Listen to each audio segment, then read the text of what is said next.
calling the meeting of the March 19th, 2025 regular Cartwright School Board meeting. Uh, please let the record reflect that it is 6:03, and we'll do a roll call. And members present today, we'll begin with Ms. Cantu, Present. Ms. Romero, Present.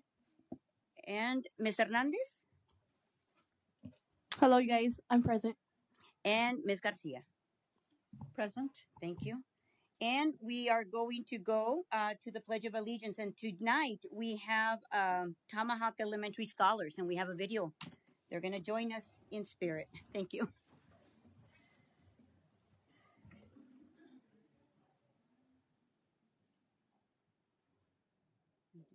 To the flag of the United States of America, and to the republic for which it stands, one nation, under God, indivisible, and with liberty and justice for all. Thank you.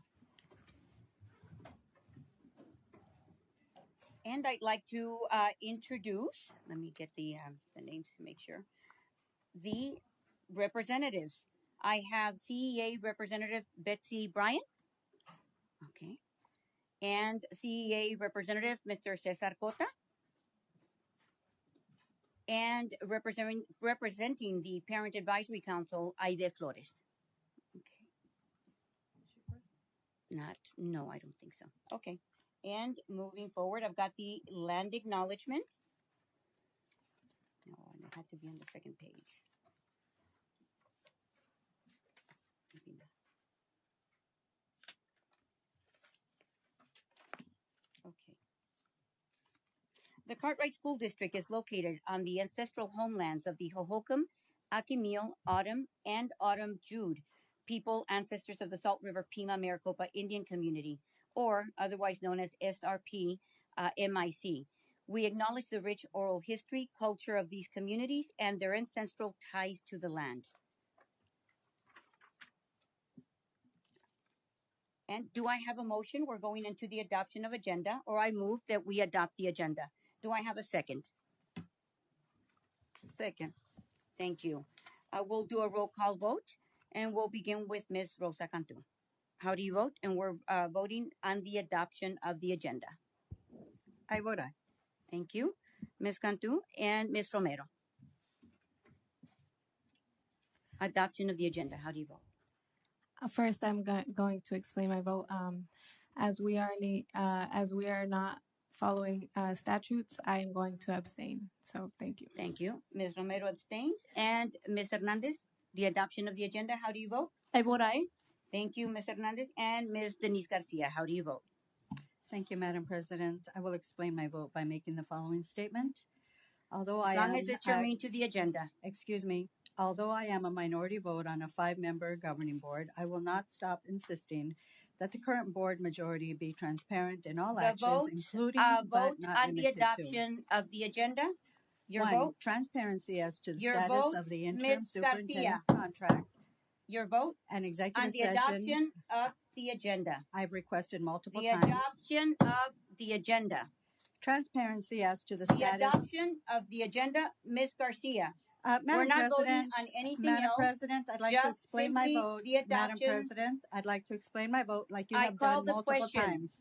I Madam call the question, President, Ms. I would Garcia. like to I call explain the my question. vote. Let's take a vote on the question. Calling the Transparency question. as to the status of the I reason move for that I placement call of the leave question. and Do I have a status of second? investigation of our Chief Do I have a Financial second? Officer. Transparency as to why the board meeting Do I have a agendas second? consistently not made Thank available you. for board review We're no moving later forward. than the Friday before the board And meeting. I vote aye. And Motion also, carries. number so we're 4, moving we are forward an illegally with formed governing board in call to the violation of public, Arizona and maybe Revised not. Statutes We're going to take a 15-421. recess. That's okay. Thank you. Thank you.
Please let the record reflect that it is 6:12, and we are resuming the March 19th, 2025 Cartwright School District Governing Board meeting.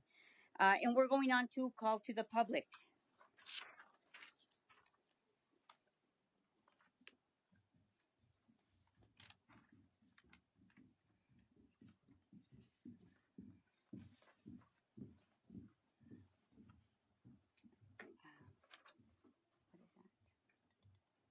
What is that? I think is that D. They just says D1, which is called the public. Oh, okay. So it's not telling me what, right? Okay. This one is regarding budget question, superintendent follow-up transparency. Okay. Ms. Samantha Perez?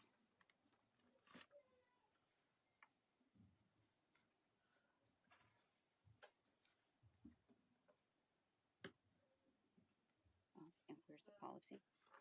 And Ms. Perez, hold on before we start, really quick, and then we'll tell you where to press. Just want to read briefly the board policy BEDH, public participation at board meetings.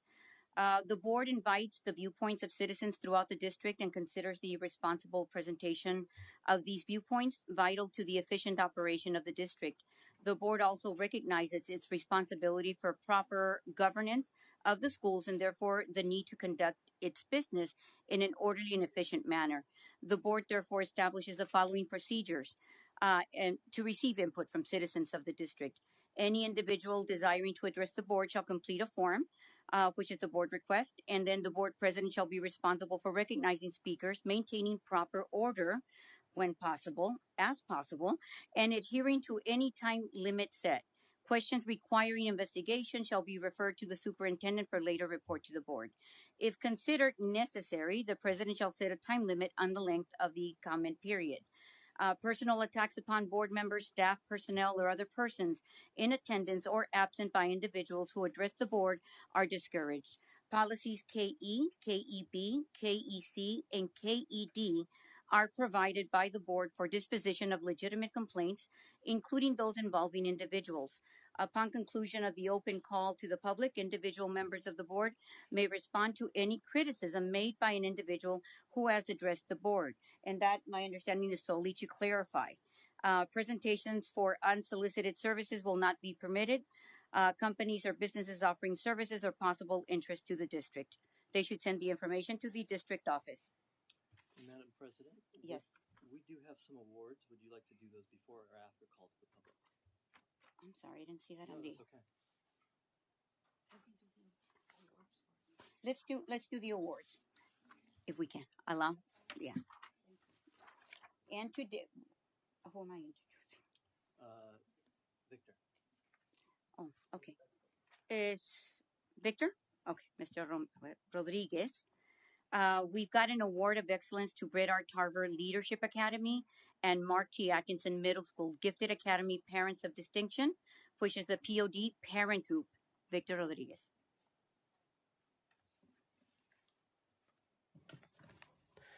Good evening. Good evening, Madam President, Lydia Hernandez, Mr. Steve Watson, Steve Governing Board members, executive team, and everyone joining us both in person and on YouTube. It is really with great pride that we honor the parents of distinction from Atkinson and Tarver. Those are the POD parents, and they're going to be getting the Award of Excellence for their remarkable dedication to supporting students, teachers, and the entire school community, from assisting with a daily drop-off, volunteering in the classroom, to distributing fresh products through the Brighter Bites grant. They go above and beyond to enhance students' wellness and learning experiences. Their efforts include providing staff lunches, organizing events, participating in literacy and parenting classes, and advocating for students and family needs. The PAD commitment is very positive and is providing also a positive impact and truly inspiring to our community. So congratulations. Es un con gran orgullo que estamos honrando hoy a los padres de Parents of Distinction de Atkinson y Tarver con el premio a la excelencia por su extraordinaria dedicación al apoyo de los estudiantes. maestros y toda la comunidad escolar, desde ayudar con las llegadas diarias y ser voluntarios a las aulas hasta distribuir llegadas, hasta distribuir productos frescos a través de los programas de Brighter Bites. Van ellos más allá para mejorar el bienestar y las experiencias de aprendizaje de los estudiantes. Sus esfuerzos incluyen proporcionar almuerzos para el personal, organizar eventos, participar en clases de alfabetización y crianza y abogar por las necesidades de los estudiantes y las familias. Es con gran orgullo que honramos a los padres que nos acompañan hoy. Thank you to the parents for making time to be here with us. So I'm going to be calling them one by one. Voy a nombrar uno por uno y si me pueden acompañar aquí. A María del Rosario Chávez.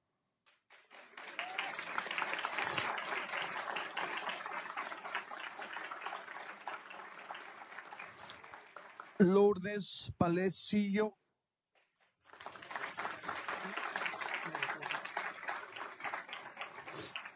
Yadira Cervantes.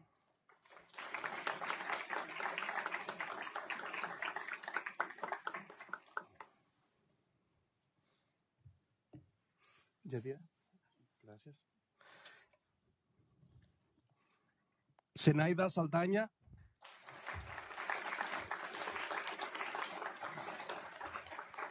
María del Carmen López Ramírez.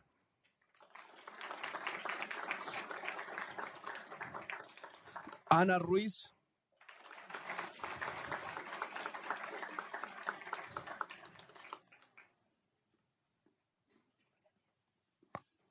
Cintia Pérez, Erika Edith Contreras.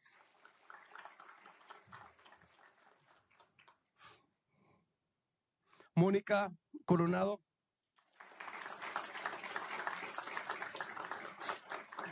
Tenemos a Cintia Pérez aquí.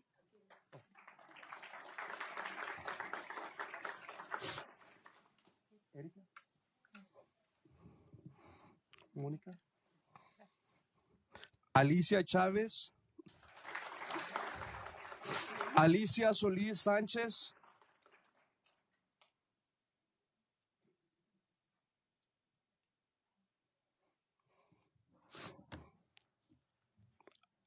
Alicia Solís Sánchez.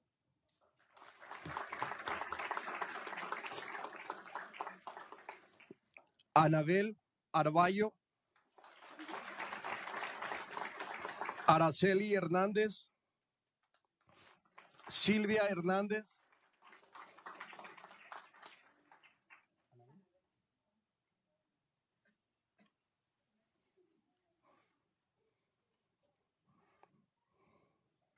Brenda Guadalupe Benítez.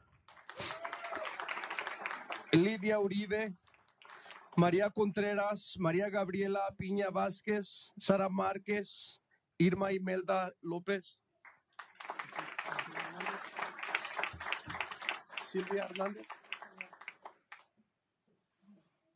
Brenda. Lidia. Ok, tenemos a María Contreras. ¿Quién está? Gracias. ¿Y tú eres cuál? Irma.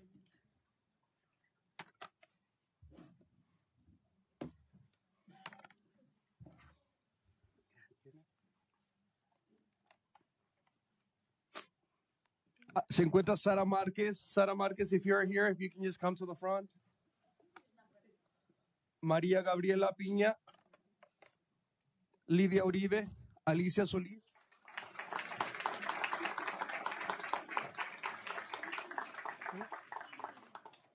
Lidia. So I'm going to ask the acting superintendent, Steve Watson, if you can please join us along with governing board members. Aprovechando antes que le pasemos para allá, es un gran orgullo recibirlas y estar aquí. Muchas de ustedes las conocimos el día que tuvimos el evento. Nomás le pido mayor disculpas. Siempre hay algo, ¿verdad? Pero es nuestro trabajo. Gracias. Thank you. Thank you.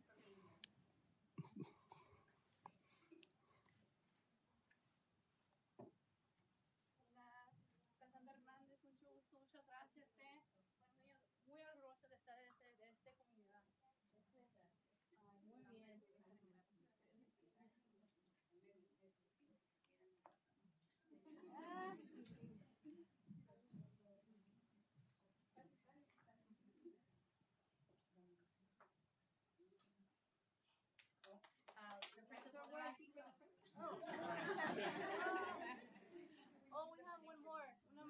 actually one of the students.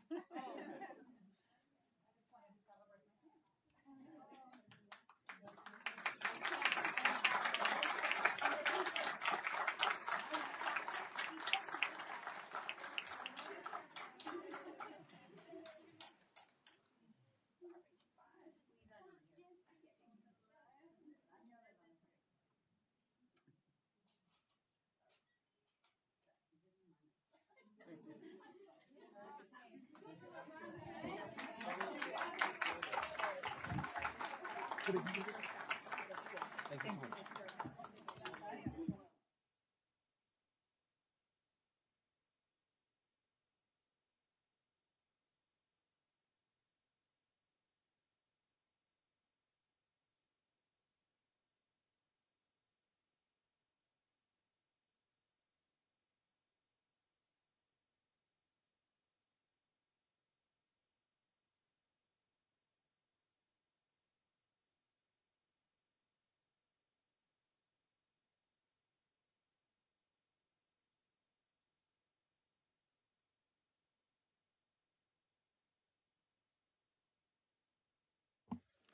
El micrófono. Las invito a que se queden un ratito más. Gracias por su apoyo y gracias por el trabajo que desarrollan con sus niños, nuestros niños del distrito. Okay. Now we're going to the call to the public. And we have Miss Samantha. I know she's here. Llamado al público.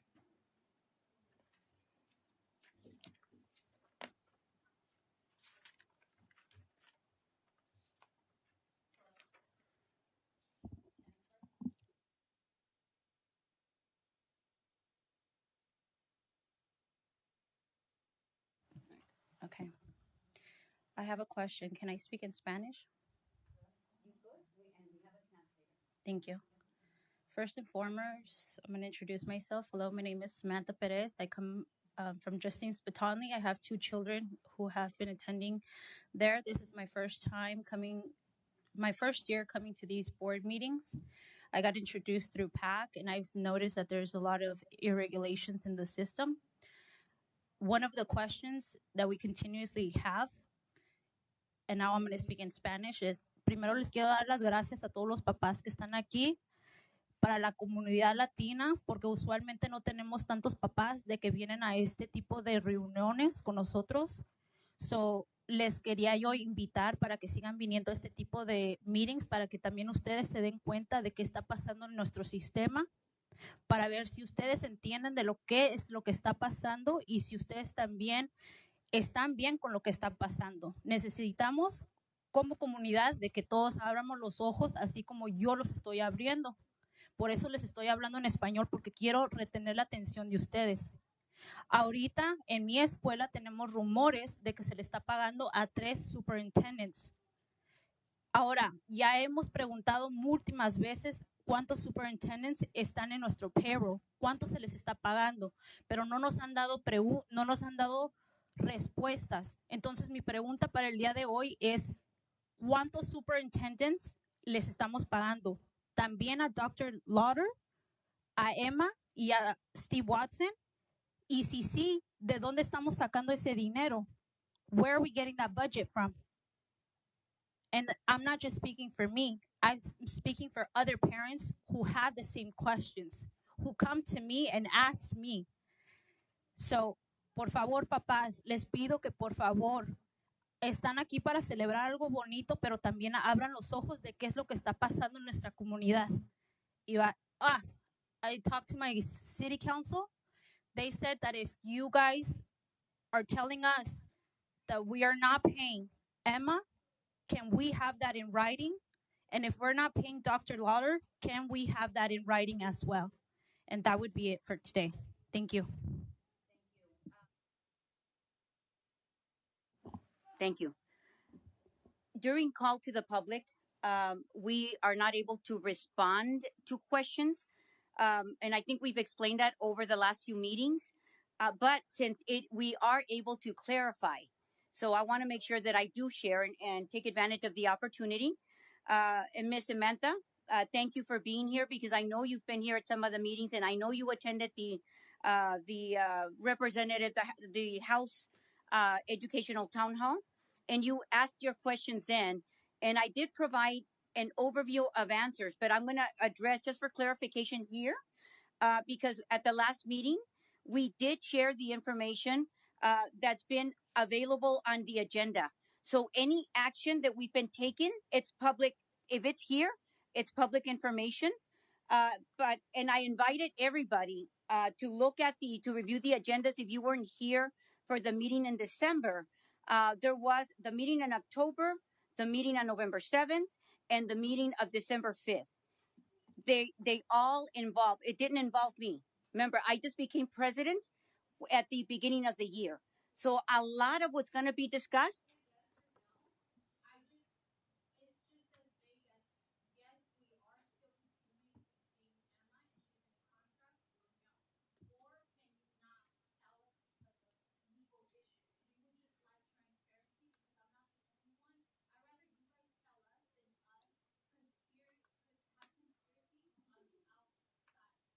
I don't know about conspiracies on the outside, but I can tell you that whatever's been shared here, and a lot of work, we've got some presentations. I hope that's going to answer your questions, but in probably a lot more than you requested. But are those people like Emma? You said she is still working for the district, as you know, as I've previously explained to you, that she is on administrative leave. And the reason I'm calling your attention because it's obviously something very important to you, to the minutes.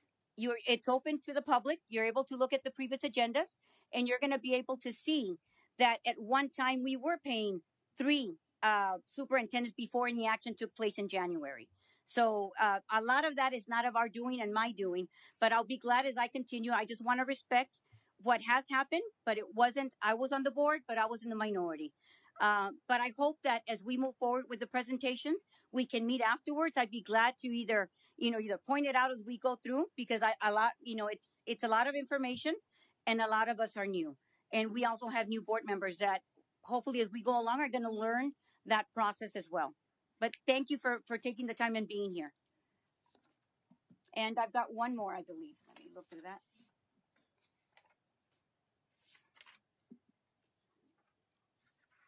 And this is Ms. Cecilia Moreno regarding the budget. I don't know what. Budget and leads. Okay. You got to push. Yeah. Okay. I've asked the same questions over and over again, similar to what Samantha said. Last month, I requested information as to why Ms. Haudeke was placed on administrative leave with no answer. I was informed that because it was not on the agenda, you could not respond, but I left my email. I got no response. What would it take to get a request on the agenda so that I can receive public response? Since the last board meeting, I have learned that the district is also paying Dr. Lawler's salary. Her contract does not expire till June. Therefore, the district is paying Dr. Lawler, Mrs. Haudeke, and Mr. Watson. I have always been under the assumption that an employee is entitled to due process prior to being terminated. In this case, Mrs. Haudeke was not given due process. I ask again, why was Mrs. Haudeke placed on leave without due process? Recently, I learned that Mrs. Victoria Farrar has been placed on leave without due process. Why? I have here 2 county assessments for taxes, and I've come repeatedly asking about taxes. My husband and I currently own 2 homes within the district. At one time, we owned 4. We pay school taxes in 3 different categories to Cartwright.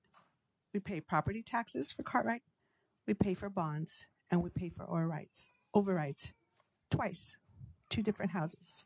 At one time, there was 4. And as I've said in the past, we've lived in this district for over 50 years. So that's a lot of taxes. So I have the right to ask questions. We have always voted for bonds and overrides because I am a retired educator and I believe in them, but I'm starting to question whether I will the next time. This illegal board is wasting taxpayer money by its illegal actions against Mrs. Haudeke and now Mrs. Victoria Farrar. Mr. Watson should be removed as acting superintendent and Mrs. Haudeke reinstated so that due process can be achieved. Once again, I ask you to read about Mr. Watson in the Arizona Republic opinion page published July 25th, 2024. It's very interesting, and you can see why he's not qualified. Now, you can also read about the Cartwright's illegal school board president and the bill she would like to pass at the legislature in the Arizona Republic, Friday, March 7th, 2025. I requested a response to my concerns regarding illegal actions by this illegal school board. Thank you. Thank you. Thank you, Ms. Cecilia Moreno. Ms. Moreno's been a member of our legislative district Democrats group that meets here at the Cartwright School District. And just for clarification, this is an opportunity. As I read the board policy, we're guided by policy in terms of what we're able. There's a process that's established for us, and that allows us to share information, what, when, and where. But a lot of the questions, as Ms. Moreno has just asked repeatedly for the last few meetings, in fact, I've responded to. She knows how to read an agenda. The agenda and the information has been posted here. So there are no illegal actions taking place. There are no, you're welcome to read the Arizona Republic as everybody else does. What I've learned is that unless you're involved in the process, for example, when I've been down at the Capitol, I'll use it as an example. I just recently learned about issues that impact school districts, schools, the selling of property, establishing funding sources, which is a very difficult task. And when you've got a board, be it the County Board of Supervisors or be it this board, it is very complicated. So when people get angry, as you can see, people accuse each other, and instead of having a regular dialogue of communication, of sharing what it is that they would like to help with, instead of accusations and attacks. I welcome everybody's feedback openly, but I just refuse to be insulted because I'm a volunteer, just like many of the parents that are here tonight.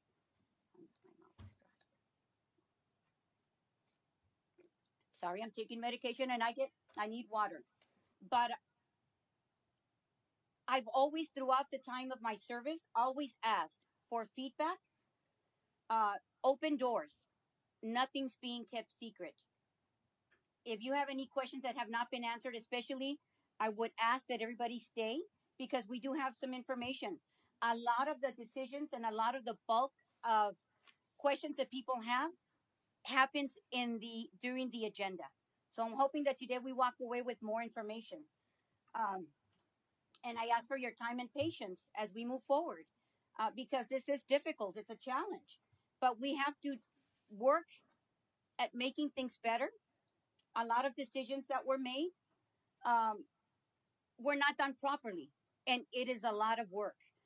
So we're volunteers. So just to move forward with the agenda, so we can get into the information and the reports. We're going to the next item, which would be the consent agenda. And the consent agenda are items that, like the approval of minutes, approval of typical common decisions that our district would make are included here. So we do it with one motion. So I move that we adopt the consent agenda as presented. Do I have a second? I'm sorry. I did receive a paper, but it doesn't tell me what they're addressing. It's blank. So I asked, according to the policy, and I have asked our assistants that if the information is incomplete and if you're not filling it out, we're not going to go forward with it because we're asking for the information for a reason. So I do have 3, and I have 2. I have one that doesn't have the complete information. So I'm moving on with the consent agenda, and I did ask for a second. Second. Thank you, Ms. Cantu. Now we'll go to a board vote.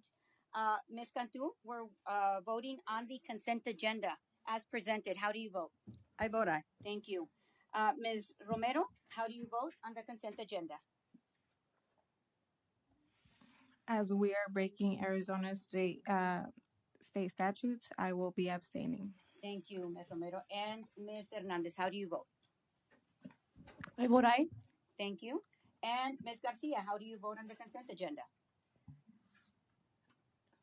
Madam President, as the call to public just occurred, you did violate open meeting law by discussing personnel Consent matters. agenda, I'm Just asking to for be your clear, vote on yes, the ma'am. consent agenda. Yeah, just to be clear On and the publicly consent agenda, transparent, Ms. I Garcia, just wanted to make it clear that you did can you violate open please meeting just law. vote on the consent agenda? I'd appreciate it. Absolutely, I abstain. Thank you so much. And I vote aye, and motion carries, so the consent agenda has been approved. Moving forward, the action items. Item F. So we've got the presentation and approval to accept the 2023-24 Annual Comprehensive Financial Report, Uniform System of Financial Records, known as the USFR, Compliance Questionnaire, and Single Audit Reporting Package. Dr. Etheridge. Good evening, Madam President, governing board members, Superintendent Watson, executive team, and all those in the audience. As you know, annually, we are required to prepare financial statements as well as have those statements audited by an external auditor. And so I have here with me Ms. Jennifer Shields from our audit firm, Heinfield Meach, who will present to the governing board on the audit that's wrapped up last year, 2024. Thank you. Good evening, Madam President, members of the board, Mr. Superintendent. Thank you for allowing me a few minutes of time to speak with you and go over the audit results from the fiscal year ended June 30th, 2024. Again, my name is Jennifer Shields. I'm with Heinfield Meach, and I'm the partner on the project. So there are a number of different items that we are required to communicate between me, the auditor, and those charged with governance, which are those of you sitting on the dais right now. So the presentation will go through some of those required, or actually all of those required items. One of those things is the audit timeline. So you can see the timeline up there. We started the audit last June of 2024 with the issuance of the engagement letter. We performed preliminary field work while we're here on site in the summertime. So in July, we were on site, and then we came back again in October, finished up our what we call our final field work. So while we're out on site, we have the opportunity to interact with quite a number of different individuals in the district, not just the business office, but a number of other departments as well. And then after the final field work concludes, we work on presenting and preparing the actual financial statements. So we sent that draft to management for review in December of 2024. And I apologize, there's a typo on that slide. The audit report was actually issued in January of 25, but everything else on the slide is accurate, so I apologize for that oversight on my part. In terms of the scope of audit services that we provide, we are hired by the district to perform an audit in accordance with a lot of different standards. They're generally accepted auditing standards. There's also government auditing standards, and then also the uniform guidance. And I'll go through a little bit later what those standards entail and what types of reports we issue with respect to those. We're also hired to complete what's called, as you mentioned, the Uniform System of Financial Records Compliance Questionnaire. There are a lot of responsibilities that the auditor has. There are a lot of responsibilities that management has. And so as you can see, there's a few different things on the slide up there. With respect to fraud, our responsibilities are to design our audit to provide reasonable but not absolute assurance on the financial statements. Ultimately, management is responsible for all of the information that's provided in the financial statements, except for the 3 pages that are the audit opinion. Those are my responsibility. And to kind of design our audit procedures, we do make inquiries of management, those within the district. We usually call somebody on the board. I don't recall who we spoke to, but whoever up there spoke to one of our auditors, you know who you are. But we do talk with management about the types of things that, what types of programs that you put into place to prevent fraud from occurring. But again, ultimately, fraud prevention rests with you as management and the board. This year, there was one new audit, or rather accounting standard that was implemented, and it's called GASB Statement 100, and it has to do with accounting changes and error corrections. And so if you are paying attention to the financial statements in great detail, you'll notice that there was a change in sort of just the presentation of how things look, but it didn't result in any like kind of concerns or any other items with respect to that. So there were no problems implementing the actual standard. Any set of financial statements includes significant estimates. So in your case for the Cartwright School District, the most significant estimates are the actual assets that you have here at the district and the depreciable lives. So we purchase assets and then those assets are used over their long-term life, say like a bus is, 10 years or whatever the case may be. So that's one estimate. And then another estimate has to do with the Arizona State Retirement System and the actuarial valuations that are used by ASRS that get brought into your financial statements here. In terms of audit adjustments, there was one audit adjustment. It's called an uncorrected misstatement.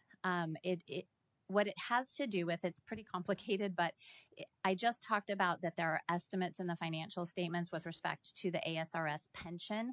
So what that is all of your teachers participate in the state retirement system. The state retirement system has a liability, and then the proportionate share of the state's retirement benefit liability for all of the individuals across the state that participate in the plan. The proportionate share of the liability comes onto your financial statements for essentially your teachers and staff. There is also something that's out there as part of the state retirement system that is called the Health Benefit Supplement Program, and it's another post-employment benefit program that is operated through ASRS. That particular program has an asset in it, and so the proportionate share of the asset that is attributable to the Cartwright School District is approximately $4 million for the year ended June 30th of 24, and that was not brought onto the financial statements.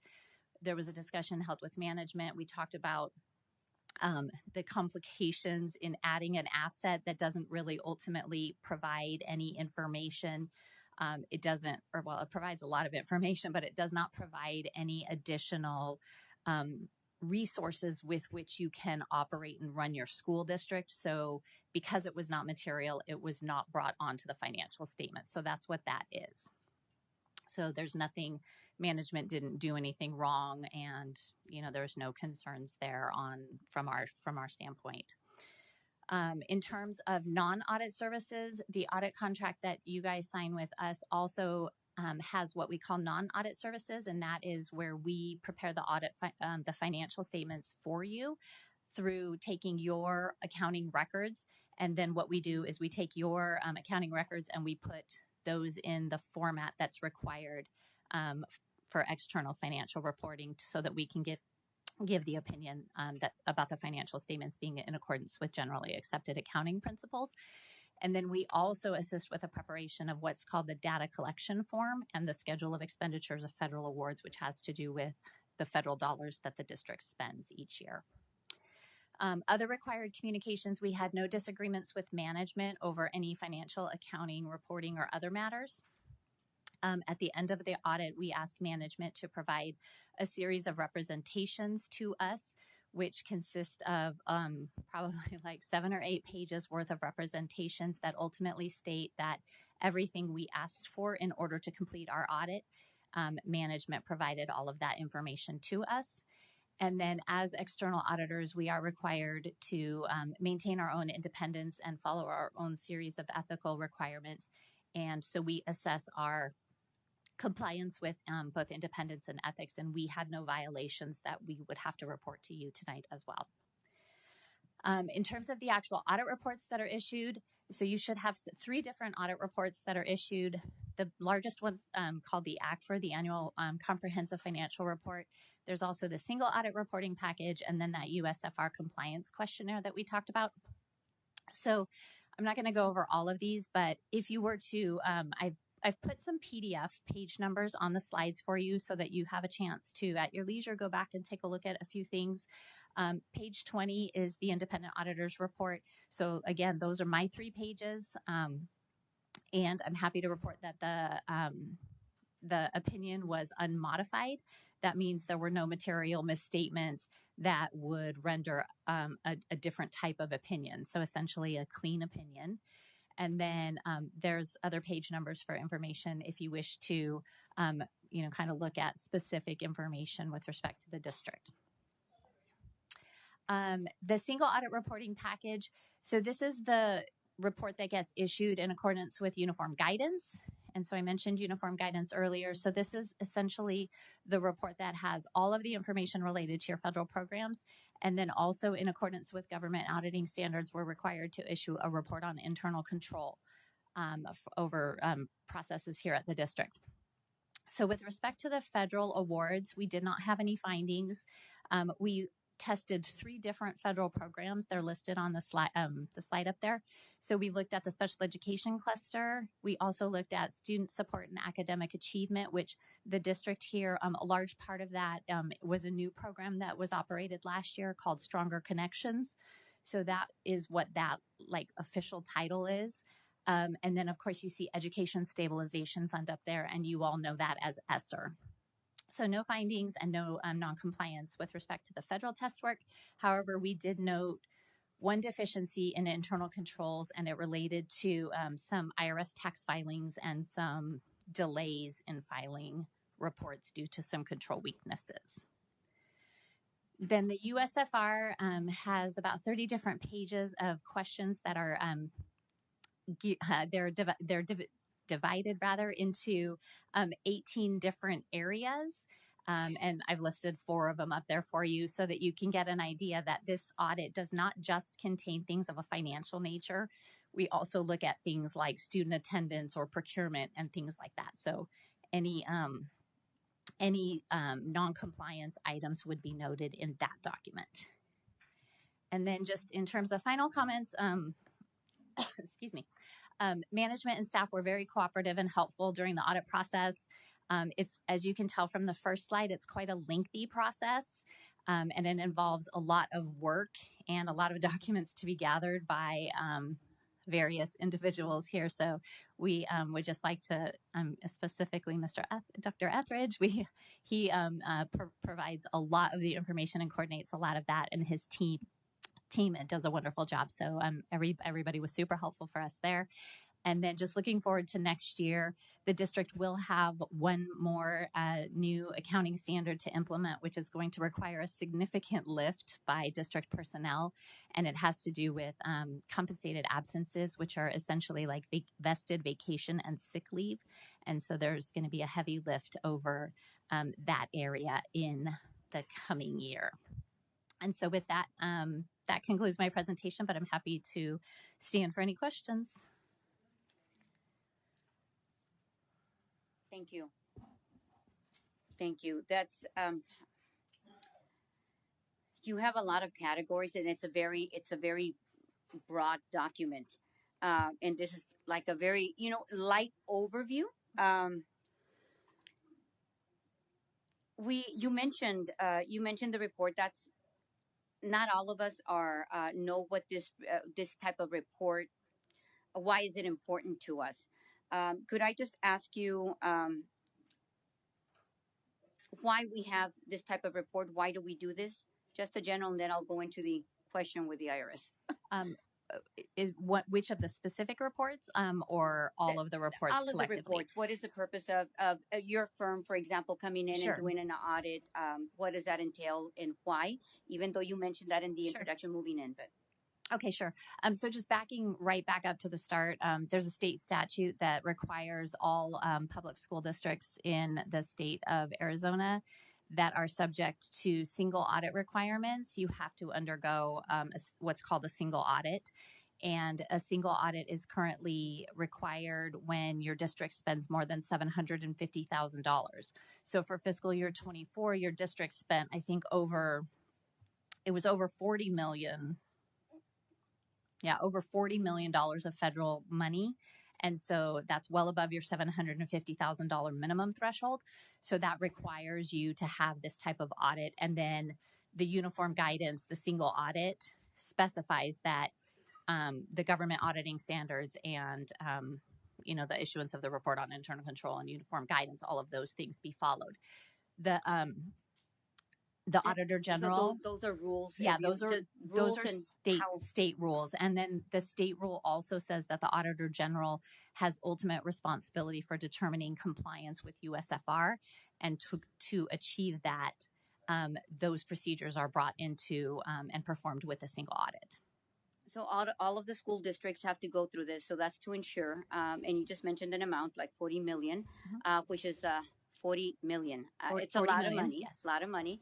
So I know that our district had the following monies to work with, which was the federal monies that we got from COVID, aside from our regular budget, and then we also have the bond override money. So to put together, it's just a lot of money that we have to work with. So we have to follow rules in terms of reporting back to the state, and that's just to make sure that we're using them accordingly.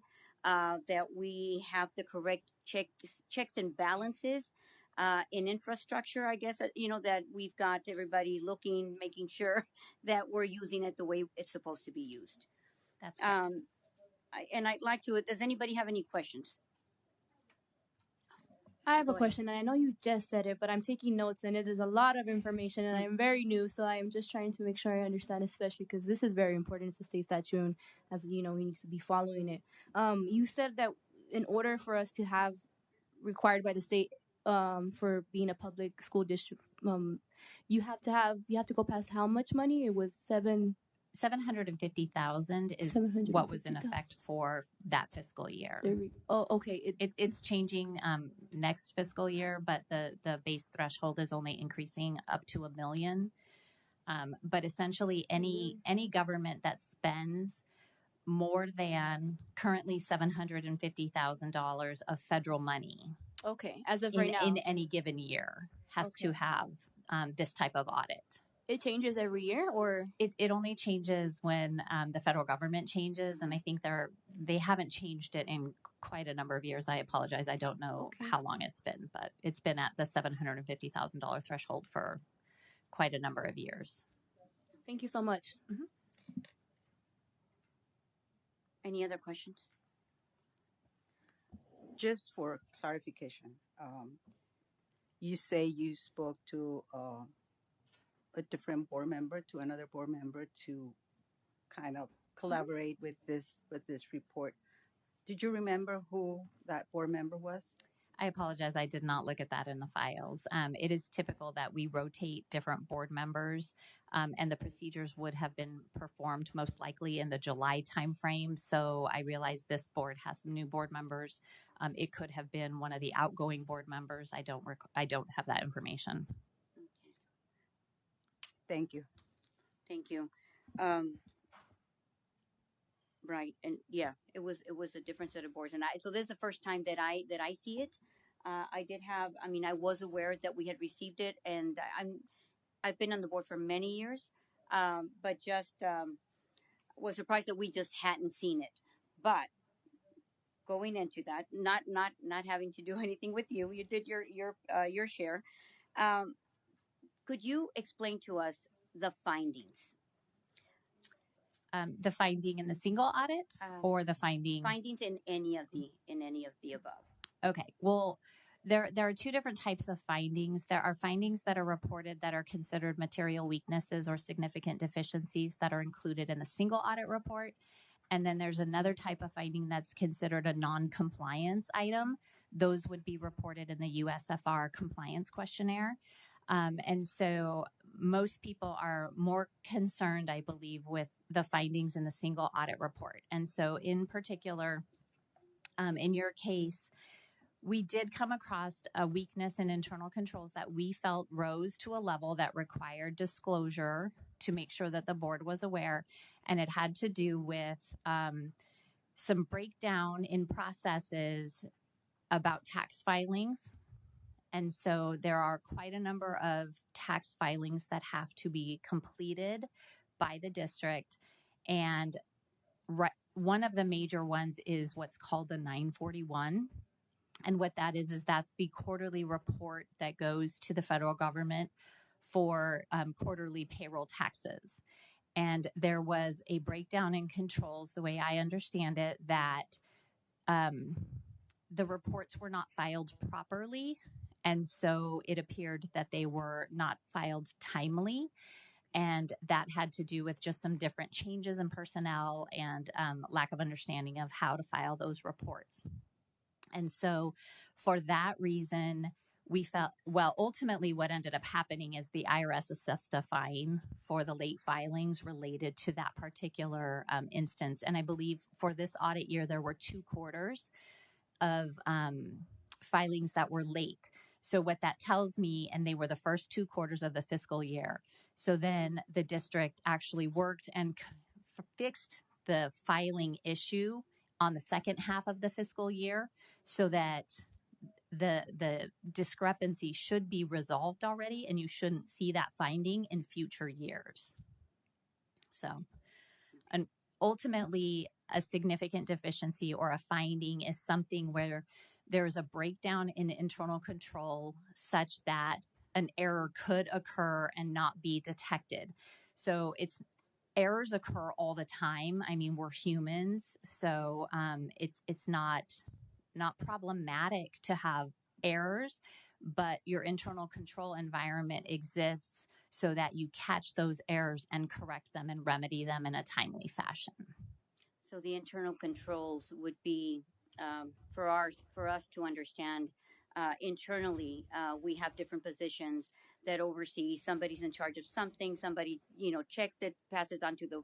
I seen like workflows that take place, and just to make sure that it's processed, correct, and that it gets filed. But we're working on it. We do. I think we a lot of the questions and discussions that we've had, I think, as of recent, have been in just practices that are questionable. But I'm glad this is perfect, honestly, because questions that have arisen came out in this audit. So yeah, it's significant. But thank you for that. Are there any questions regarding that? I do have a question, Madam President. Okay, Ms. Garcia. Okay, these questions and comments are specifically related to, the single audit, internal controls over tax filings. It is my understanding that the Chief Financial Officer was placed on admin leave due to the payment of the IRS fines incurred due to actions in fiscal year 2017 and 2023. In the interest of transparency, I want to know who was in charge of benefits in 2017 and payroll in the first half of 2023. I'm sorry, the auditor is here to report on the audit. So the questions regarding findings or something, that's not something she can, that is the board, the responsibility of the board, the administrator leading that up. But we're talking about fiscal year. This ended in, at least for timeline. Madam President, fiscal year is Dr. July. Etheridge answer these questions since he's, well, he would know more about this. Thank you, ma'am.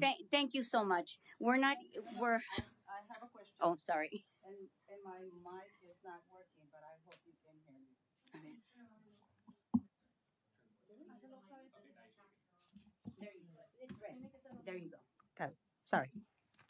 Must be a very difficult question, but when there is a failing on reporting to the IRS, those overseas situations, or does the IRS charge for that mistake.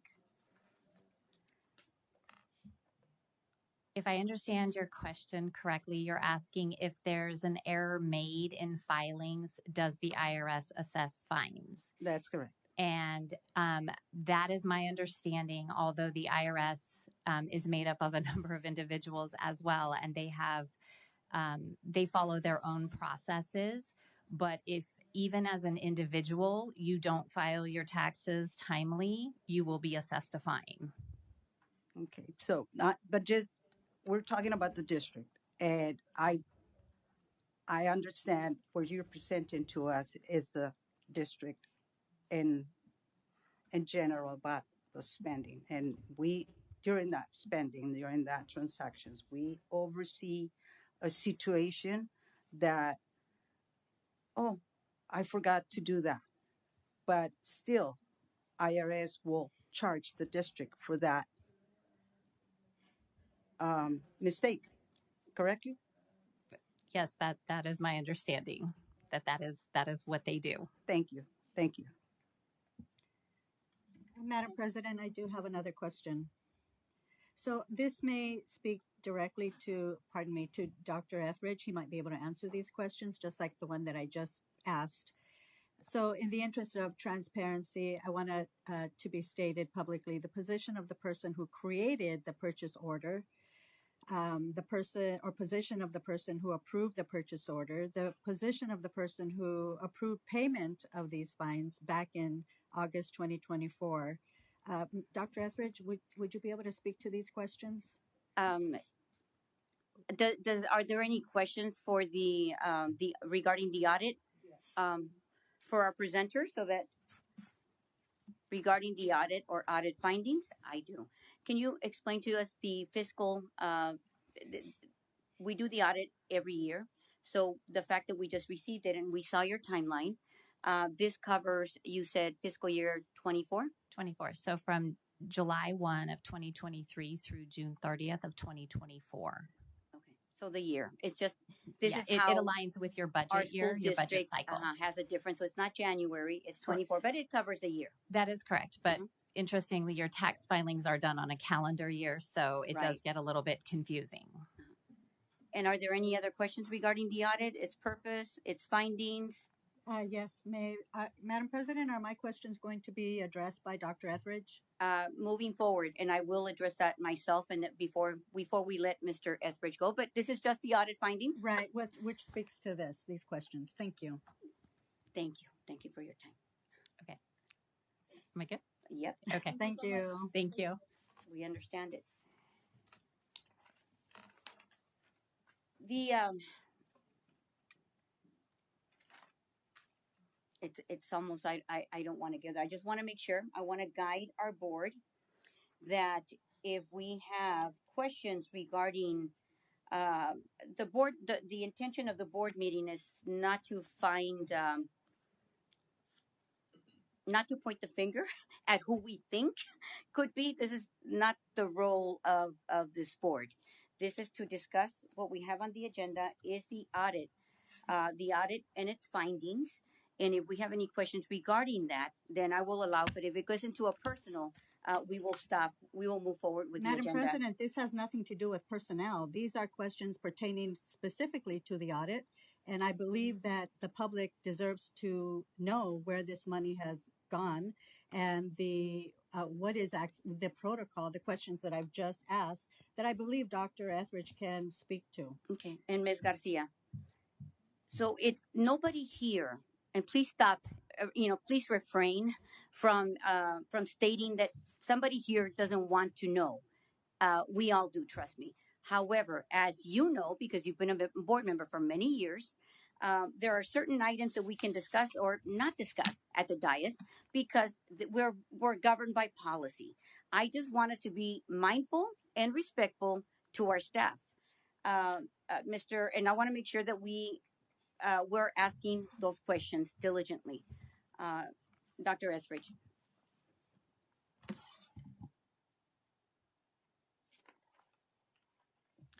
Madam President, Board Member Garcia. So to give a little bit of timeline, so when the IRS initially again, going back, the 2017 tax year was the misfiling of the 1090 or the non-filing of the 1095s and the not distributing the 1095s to the employee in 2017. We received a letter in 2021 that from the IRS. So we didn't know until 2021 when that the IRS flagged these for findings at that point. Excuse me, just for clarification, the fines that the district was responsible to pay originated in 2017 with the prior administration, correct? Madam President, Board Member Garcia, a portion of them did. A portion. Yes. Okay. So a portion of them, so we found out in 2021, that's when I know that, and I wasn't part of these conversations, I was in federal programs at the time, but I know the former Director of Business Services, in collaboration with the Chief Financial Officer, talked about working with legal counsel in order to try to remove those fines for the district. As we were going through that, when I became the director and executive director of business services, that was kind of placed on my desk to work through. And so we were continuing to work through legal counsel. During that time, there were some additional fines for the misfilings of the 941s, which added the additional findings, which added to, again, reached out to the legal piece. So fast forward to then kind of going through the legal process, going through the appeal process, going through all of those things.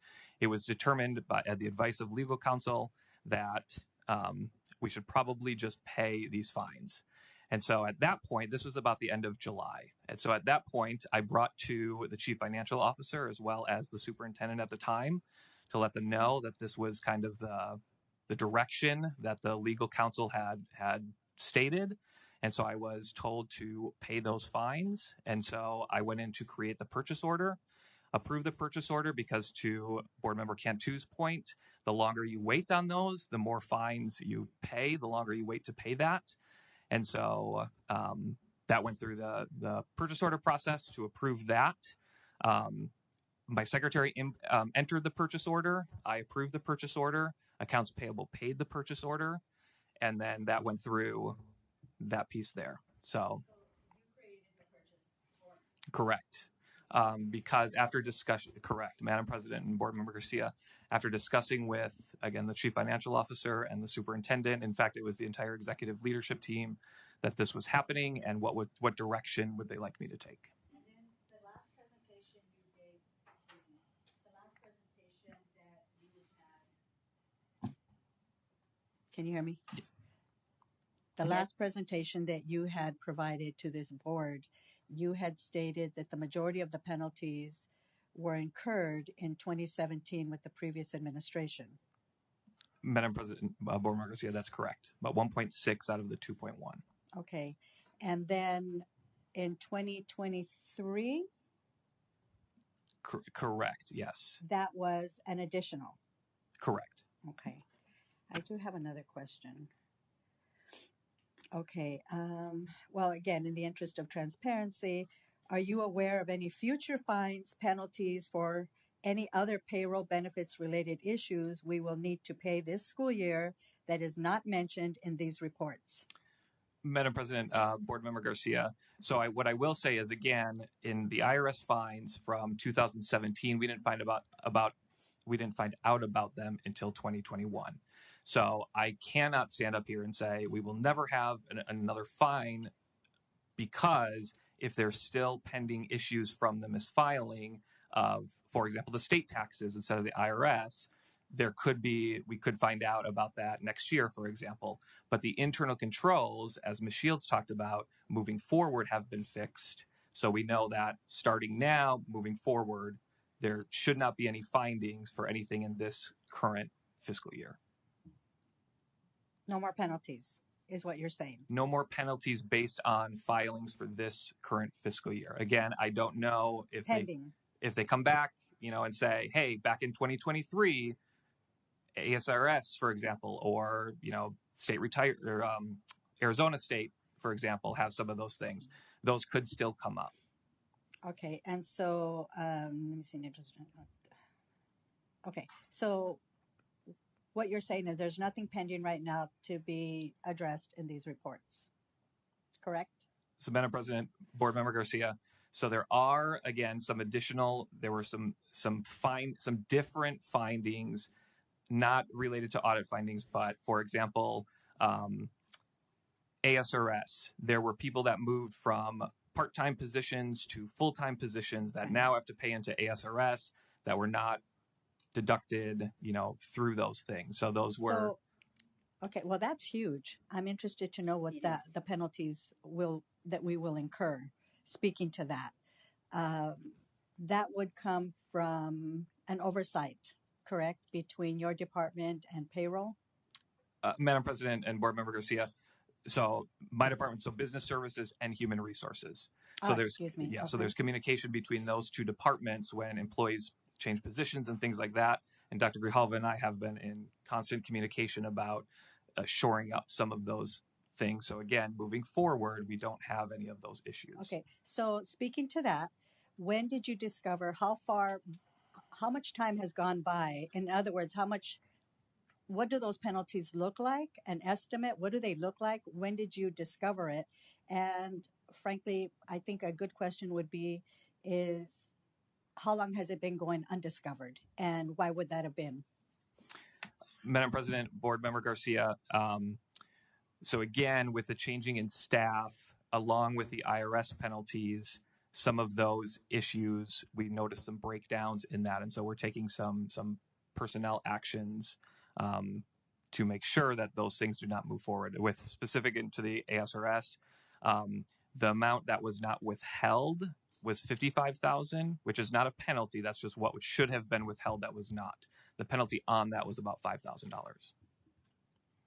So the oversight, you just mentioned how you're addressing other employees, but aren't you the one who oversees them, that department, your department?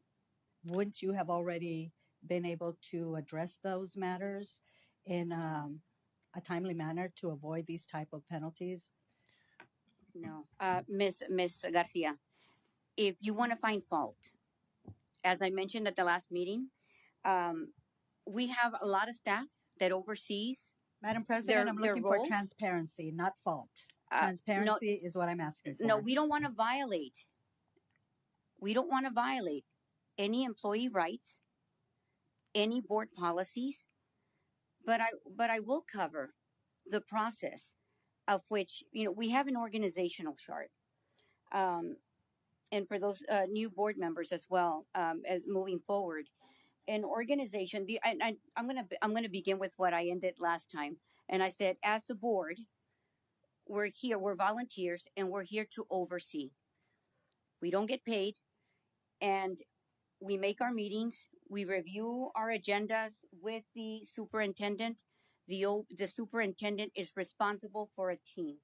The individuals that you see here, I'm not going to point this to. I'm not being rude, but this is who they are. This is the team that works, chosen by the superintendent. And I'll make it very clear, and I've said it before. Whoever, regardless of who's here, I will not get involved with whom he's going to pick to work with him or for him. However, if something happens in the course of that, decisions, we make mistakes. If there's something that's workable, the only person that we're able to have a conversation about that or hold accountable is right here. So he in turn holds his team accountable. But I can't go in there and talk to Ms. Grijalva, go into Dr. Etheridge's office and hold him accountable to find fault. It's not the way we're set up to work, and we're governed by that. Right. Madam President, I just had a few questions that spoke to this exact presentation, and I do have two more things. So I'll let you go forward before I'll finish. Dr. Etheridge, did the CFO, was she aware of these fixes? Madam President, Board Member Garcia, she was. And to add on to that, the payroll department, frankly, is one of probably the most important departments in the school district. Everybody comes to work, they want a paycheck. And so when there was turnover happening in the payroll department, I will go and I will say that I did request that we create an administrator position to oversee the payroll department, and that request was denied. And so we, the higher up, I think the higher pay you can provide to get the best person in the position and those types of things.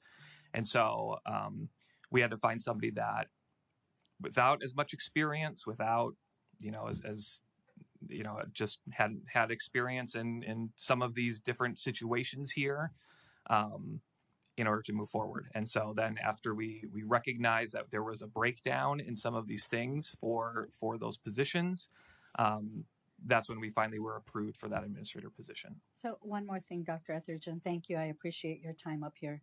I will ask again later in the agenda for future agenda items, but I'd like a presentation on the workflow to visualize the workflow and see who's truly in charge of each step and what each step is for in that workflow. Okay, thank you. You can, yeah. Madam President, can I just ask for clarification? The workflow in which workflow? Speaking to payroll, speaking to finances, speaking to your department, and even CFO. I mean, if you're able to answer that part of it, but speaking to yours, who does what is everyone's job?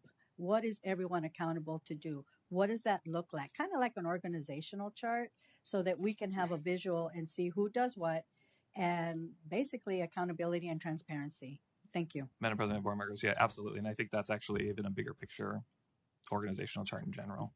Thank you. And Dr. Etheridge, I just wanted to go ahead, Ms. Cantu. For clarification, my mic is not working. I don't know why. Try it one more time. Let it go. Okay. There you go. Had I asked you for an organizational chart in the past, I mean, that's something that I request, correct? Correct. Because board members need to understand whose position is who, and I'll. When did you ask for that? Do you recall when did I ask? About 3 months ago? Yeah. No, like 4 months ago. Yeah, it was very difficult to get any kind of report, any kind of request on the dais. Not even on the dais were available to get any kind of information. So for us, all this, your answers, her presentation, it's important to be aware. We're not looking for faults. We're looking for how to move forward, how to do things better for the future of the district. There is an announcement today that our president is closing Department of Education today. So we have to be prepared because our students cannot be left behind. We need to prepare for whatever is coming. And I understand. I tend to ask questions in the past because I want to know who is in charge of that particular area. And I want to know, honestly, from my heart, I'll tell you, I want to know how much they know about the area they're working on. And one last thing, I understand that you had somebody above you giving you directions. For that reason, I don't want to be rude to you or violate your employees' right as well. We need to look at the information so we can move forward and we can provide, like you say, payroll is an important area of the district, very important, because the moment we are not doing the right thing, we lose employees. And I don't want to see that. I want everybody to get, I want to see that everybody gets their contracts. But it's me. This just started 2 months ago. So that's a journey. And I hope that everybody agrees with me. And thank you, Madam President. Thank you, Mr. Watson, and everybody. Thank you, Ms. Garcia, for your questions. Thank you, Mr. Etheridge. Thank you.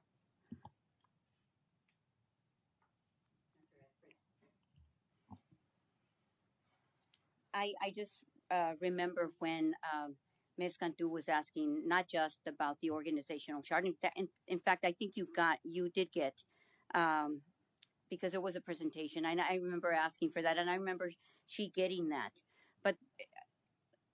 But there were several years, in going back in October of 2020, and I'm going to say October of 2021. There were several changes, multiple. I don't even remember. Honestly, I couldn't keep track. I don't know the names of many of the directors at the district office.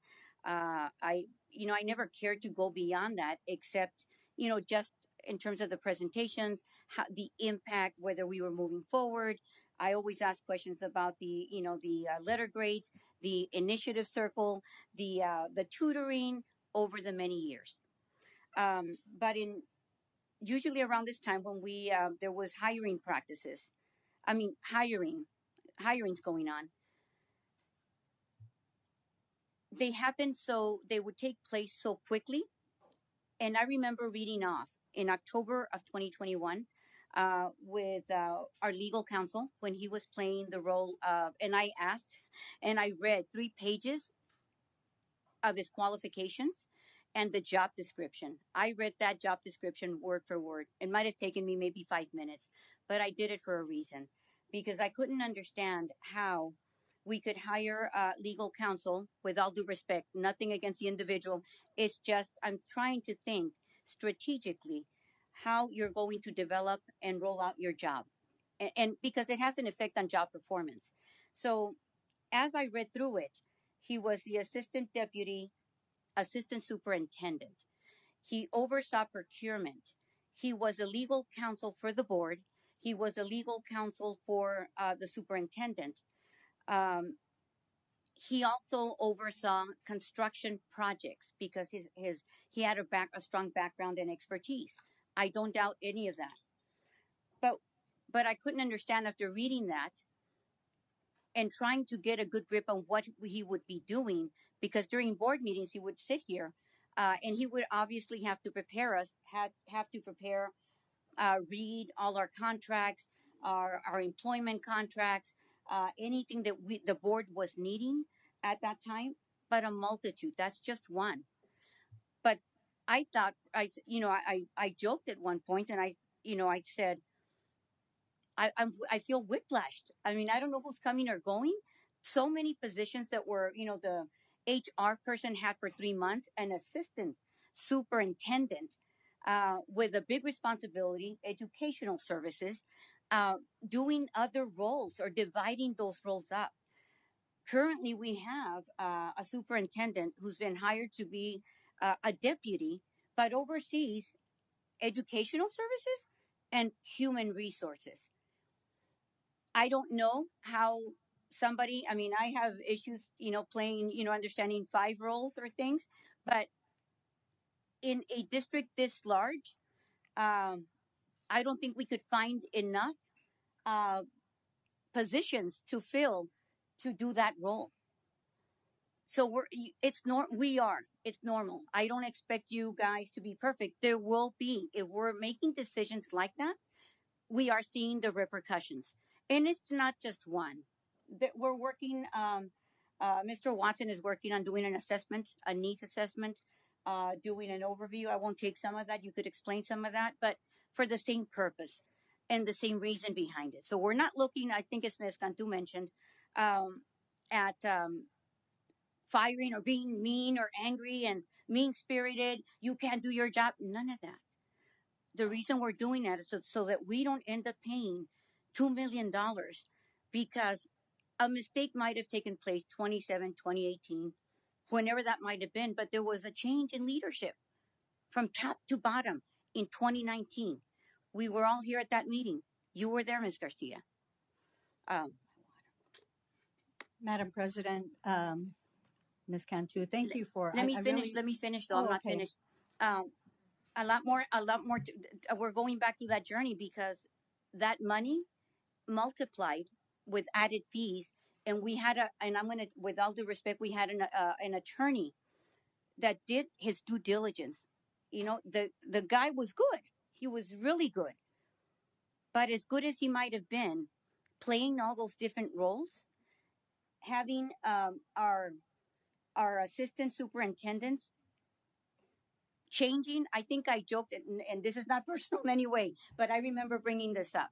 Madam President, Dr. can we Mr. stick to the Medrano? agenda? Can we please stick Yes, to the yes. It's because I still do very germane, very okay, germane. thank you. Because I remember when I questioned over the many years the changes in positions, how could we hold people, staff members accountable for their roles?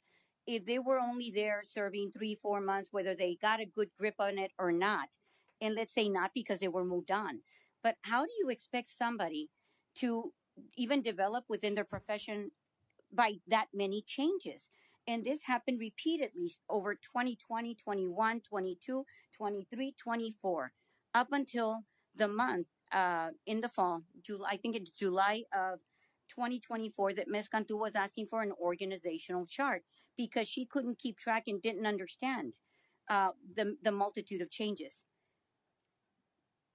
Moving forward, to avoid that, there's going to be a lot of work that has to be done. There's a lot of, I think, rebuilding of an infrastructure, and I'm hoping that is going to involve all of our principals, our stakeholders here, our staff, because we're going to come together to plan around how we move forward, and by building together a strategic plan that involves everybody here is going to be involved in that, including us.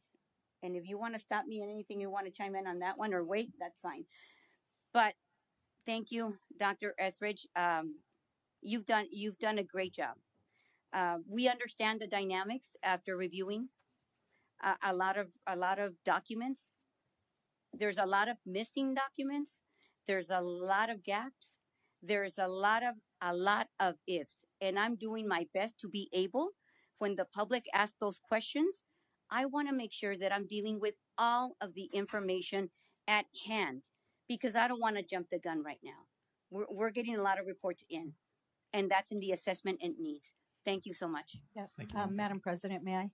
Yes. So, yeah, thank you, Dr. Etheridge. I think what we are really looking for is accountability, transparency. That's what we're after. And I appreciate what Ms. Cantu and President Hernandez said about not wanting to cast blame and pointing fingers. But my only question would be how ironic it is how the interim superintendent and CFO were placed on admin leave without due process. And again, that's, speaking to what you just said, giving praise, and we shouldn't be pointing fingers and we shouldn't be casting blame, but yet that's exactly what you did. Thank you. No, Mrs. Garcia. And those are the types of attacks and insinuations that you tend to make that are not accurate. I will That is tell being you, transparent. no, That is, yes, that it is not being transparent. That is just trying to shy in and slide whatever your statement, inaccurate statement. Ms. For Hernandez, the record, public deserves for to know. the record, They deserve to they know. do deserve, but they are deserve to know taxpayers. the truth. Exactly. Do not make it up. I will stop you when you are lying. Excuse the truth me? of the matter lies in that. No, The truth of the no. matter lies. Madam President, you are out of line.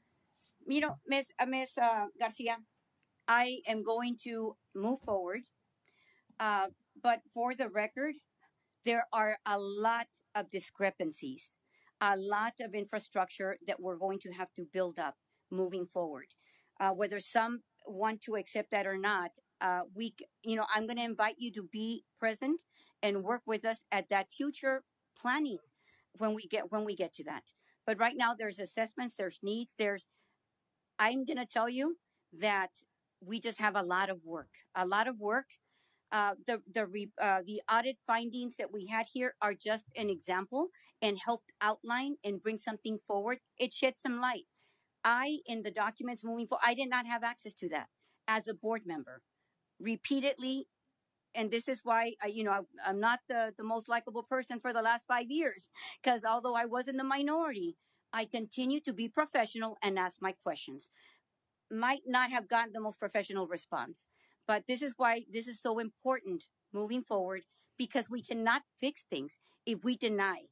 Now, you're mentioning some positions that we have questions about. Uh, we're going to leave that to the superintendent. He will provide us with the report.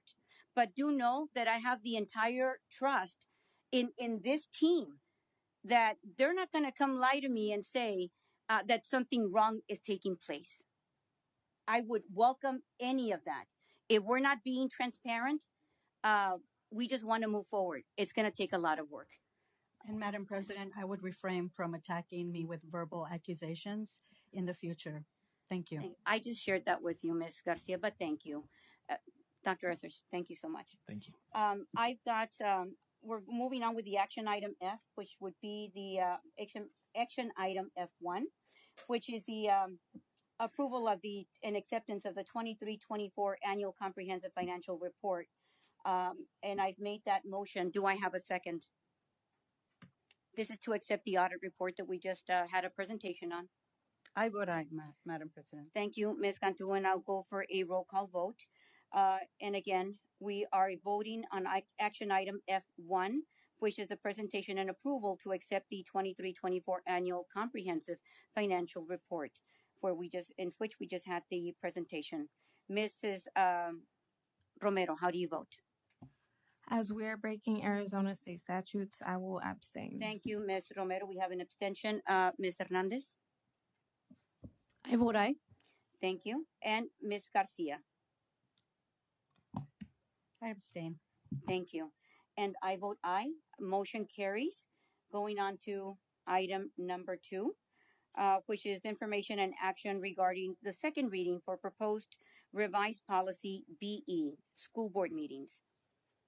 So, Madam President, Board, the administration provides the proposed revised policy BE school board meetings for a second reading. This revision updates policy, changing Thursday meetings to Wednesday. Thank you, Mr. Watson. And we had that discussion and vote at the previous meeting. Madam President, may I speak to that? On item number 2, yes. The information and action item. Yes, please. Yes. In the interest of interest of transparency, I believe we still need to reach out to the community as a whole, all staff and parents, to make sure Wednesdays is the best day for them. I myself, I'm okay with 6 o'clock and Wednesdays, but as mentioned previously, you said that during a town hall meeting that several parents were there and agreed. However, there was only one parent. So with all due respect, I'd like to request a survey that would be circulated to families and employees to see if Wednesday or Thursday would be preferred. Thank you, Ms. Garcia. And we voted on this item at the last meeting. This is for information. And Mr. Watson said he was going to be bringing it back for a second reading for review. Will so this that be vote, after the survey? Pardon me. Will it be after a survey? We've already voted on it, and we've adopted Wednesday. That's my point. We, meaning you, the three here, voted on it. But there was no input from the public, from the community, from the parents, nor from the staff. Thank you, Ms. Garcia. I followed the exact same process that you yourself and other board members at this dais followed, unless, that process was no good. I appreciate that because we did provide several surveys, Madam President. Item number 3. Thank you, Ms. Garcia. Which you are ignoring. And we've already voted on it. Discussion and possible action. This is item number 3 regarding on the second. We voted on this at the last meeting. Last meeting was the first read. This is the second read. What was the vote? Okay, thank you. I motion that we vote on this, that I swear we did, but I make the motion that we vote on the second reading proposed. We're not even going to be able to do it now. Of the new proposed revised policy. On the date change. Yes. And the date and time change, right? Right. Unless we did it erroneously last time. No, we voted. Okay. The board voted appropriately last time. Okay. So now we vote again. So I've just made the motion. Do I have a second? I vote second. Thank you, Ms. Cantu. And we'll do a roll call vote. Ms. Romero. I would like to explain my vote. I agree with Ms. Garcia. It is great that we voted that we can make it and it works for us. But I think that we should hear about from the community and see if this time and date works for them, especially with the fact that the next Thursday seemed like a good time because there was no school the next day. But we we don't know that. We don't know everyone's situation, so we should reach out to the community before making that decision. So thank you, and I will be abstaining. Thank you for your abstention and your explanation, Ms. Romero. Ms. Hernandez, how do you vote? Speaking to what I said last time, I spoke to a lot of families. I mean, I was walking for, helping my mom collect signatures for her election, but for months with our families. I touched a lot of homes. I was at supermarkets, you name it. I was probably outside your house if you guys live here in our community. We need a change, and our parents, we need to allow them to be able to come. A lot of our parents, single dads, single mothers, immigrants, no papers, working 3 jobs. We need to make a change, and a lot of their concerns were that they can't make it to our meetings with the date that we had, which was every Thursday, because there's no school the next day, right? But they can't make it to our meeting, so I'm here to vote aye. Because I spoke to many families about this specific that they can't make specific situation. They can't make it to our meeting, so let's try something new. Again, from what I said last time, but let's try something new, and I'm willing to do that for our families. So, okay, thank you, and that was a vote of aye. And Ms. Garcia, how do you vote? Well, speaking to that, that's interesting that you would have asked that specific question while going door to door. But I still believe that they deserve a survey to actually find out what exactly works for them. And with that, my vote is no. Thank you. Clarify, I didn't ask that specific question. It just happened to be a lot of, hey, conversational. What like how we have meetings? Did you know of them? And brought upon, oh, you know what? I can't make it. It wasn't a question I was looking out to ask, but just to clarify. And thank you. Before I cast my vote, I'm going to explain my vote. In that, if we spend a time doing a survey, I would expect that the survey be honored. Be honored. As I mentioned, there's a lot of discrepancies, and even in the data collection. So when I repeatedly asked what the outcome had been, that wasn't provided. So moving forward, I vote aye with How that. exactly, Madam Thank President, you. how did you exactly find that answer? Did you have meetings? Did you go to the cafecitos? Did you go to the classrooms? Did you send out a survey? How was it that you arrived to that decision? Ms. Garcia, while we're voting, and I did cast my vote as aye, one of the many documents that I had requested throughout the last few years, especially every year, that was not provided to me, I finally have access to. So I questioned the data because it wasn't presented, and perhaps it was just presented as positive. But I think that the strategic plan that's going to bring everybody together will provide us, I think, with the best survey possible, because we're going to have actual discussions, not relying on a document that somebody gives to me that might not have been used. So I vote aye. With your microphone on, Ms. Cantu? No. Push it down. Keep it. Okay. And then can we hear your vote for the record, please? I would. She did. Okay. She did. We just. I know we already voted, and I'm so sorry. I just want to say really quickly, a lot of our families don't even know we have a school district. So that was very disheartening to know. Let me just say that. Thank you so much. Okay, guys. No, thank you. And Madam President, before we move on, would you, I guess maybe next meeting or prior to that, maybe it can be emailed, send the board that documentation that you received that supports your decision on moving the date from Thursday to Wednesday. Right, and I'm going to invite you to that meeting as well. Number 3, discussion and possible action regarding continuing the issuance. And I'm speaking for you. No, that's totally great. So, Madam President, Board, this regards the use of district-issued cell phones to members of the Governing Board.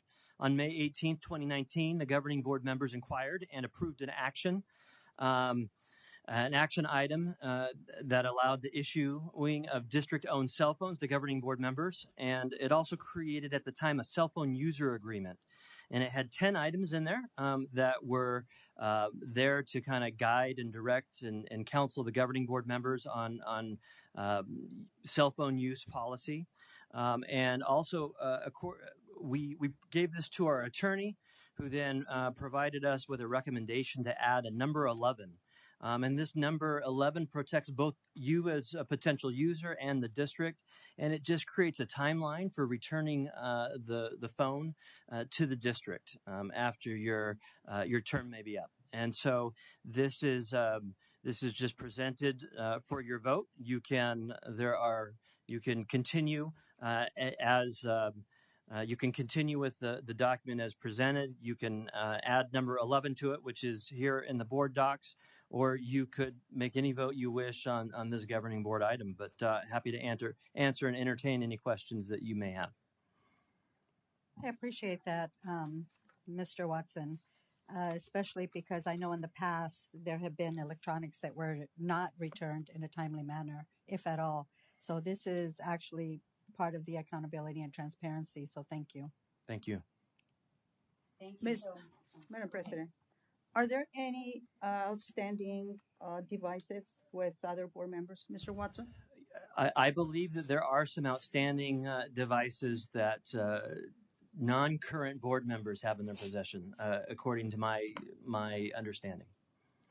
Are we going to notify them that they should? We've been in communication with them to collect those devices. Absolutely. Thank you. I appreciate that because I recall in the past we had board members who kept their electronics for well over a year. So, yeah, that speaks directly to that. Thank you. Thank you, Ms. Garcia. I know and I understand there's a lot of discrepancies that we're just finding out. Thank you for your including comment. with this board. Thank you. Don't make me speak. Don't make me. Ms. Cantu. Ms. Cantu. Don't fall into the debate. But with that discussion and possible action, I move that we add a number item 11 as presented to the BE board policy regarding the continuing the issuance of district owned cell phones to the Governing Board members. Did you read that? Was that the BE? Okay, so my motion is that we approve adding the item 11 to the current policy. And do I have a second? Second.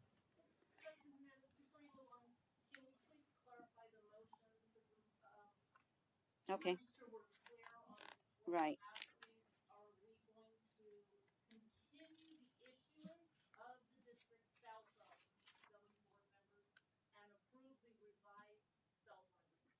Right. Thank you. And I'm approving the requested item to current policy BE, which is adding the item to 11. So unless the recommendation is, or there's a question here whether we continue, then I will rescind my motion. Do any conversations regarding the continuing issuance of cell phones for the Governing Board? No? No discussion? I don't have one. No, I think. Do you have one? I'm sorry. No, I think everybody. We don't have board cell phones. See, do you have a cell phone, Ms. Garcia? No cell phone. Okay, so there are no cell phones. Perhaps they're not needed. The board can decide whatever the board. The board can decide whatever the board wants to decide. All right, thank you. So there's no need for the cell phones. So we don't need to Any policy regarding it, or? I may suggest, Madam President, governing board members, if you want to just terminate the ability to have cell phones, I would advise that you make that decision now, or if you just want to move forward with the current policy in place, or make that revision. But I guess my suggestion would be to either add number 11 to the document or make a decision as a governing board, Madam President, board members, to either adopt number 11 to the cell phone user agreement or just rescind the ability for board members to have a district issued cell phone. Okay. I will make a motion to rescind the ability to board members to receive we need to approve number 11.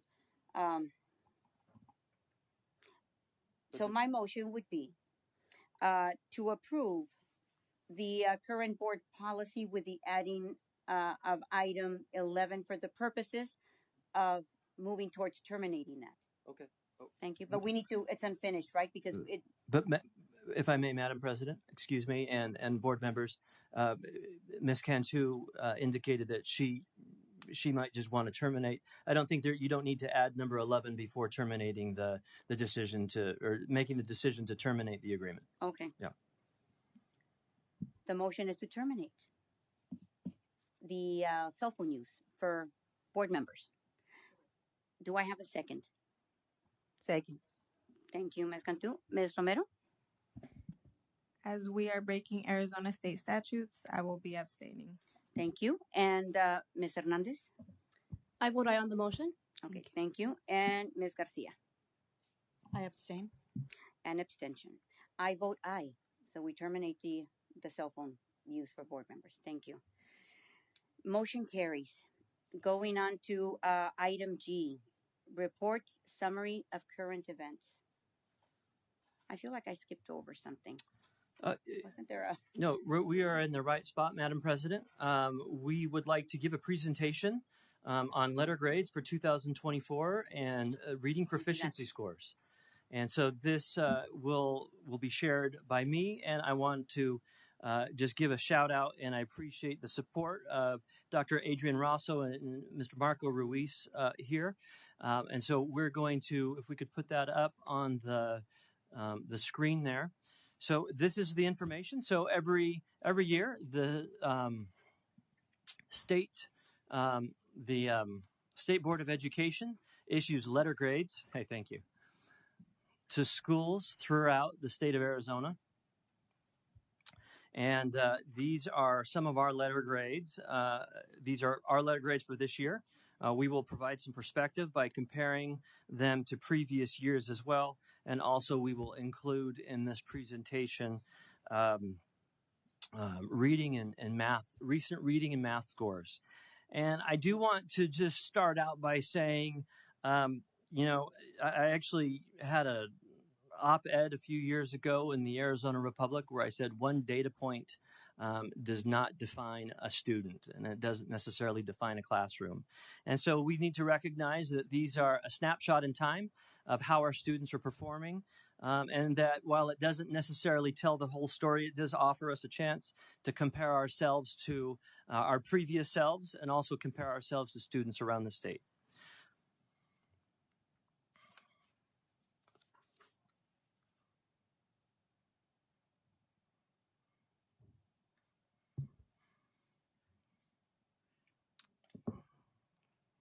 And I had the remote control upside down. All right, happens to the best of us.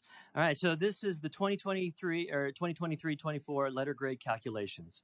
So this just gives you an idea of how our letter grades are calculated. So 30% is proficiency. Growth is 50%.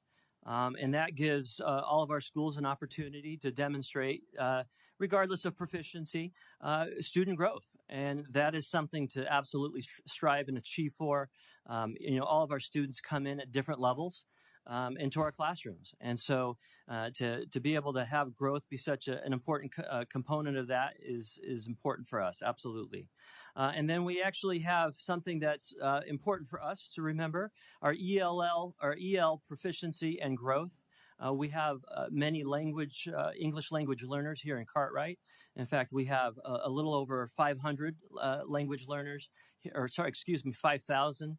Adrian is probably like moving in her seat. No, it's 5,000. It's 5,000. We went over this, but it's 5,000 language learners in Cartwright. And so that's something that's important for us to remember as we're moving forward. And so our English language learners and their Azella testing and growth and passing. And then also we'll delve a little bit deeper into what acceleration and readiness measures mean. So proficiency, these are scoring categories. They're basically a test that our students take. It is the AASA exam, and also we have a certain number of students in our district that take the MSAA, and we have about 93 students who take that, but the majority of our students take that AASA exam. It includes all student scores 3rd through 8th, and HP stands for highly proficient, and partially proficient, right there. Growth. You must have 2 years of scores to be included in growth, which makes sense because you have to have a baseline to measure from. So students are compared based on their AASA scale score to all students in Arizona. And then English language learners. This is our English language learners take the Azella test, and this is a component based on how they perform on their Azella exam. And then there's kind of an acceleration readiness bonus category here. Here are some ways to score additional points because we recognize that every school might be a little bit different, and we recognize that some schools and districts may have strengths that others don't have, and here is an opportunity to gain some extra points depending on where your district is at. So these are our 2022-2023 letter grades. So from the previous year, Cartwright Elementary School District was a B. I'll just pause on that for just a moment to give you a look there. And while you're looking at those letter grades, I do want to give a shout out. There are some good things going on as we talk about opportunities for growth.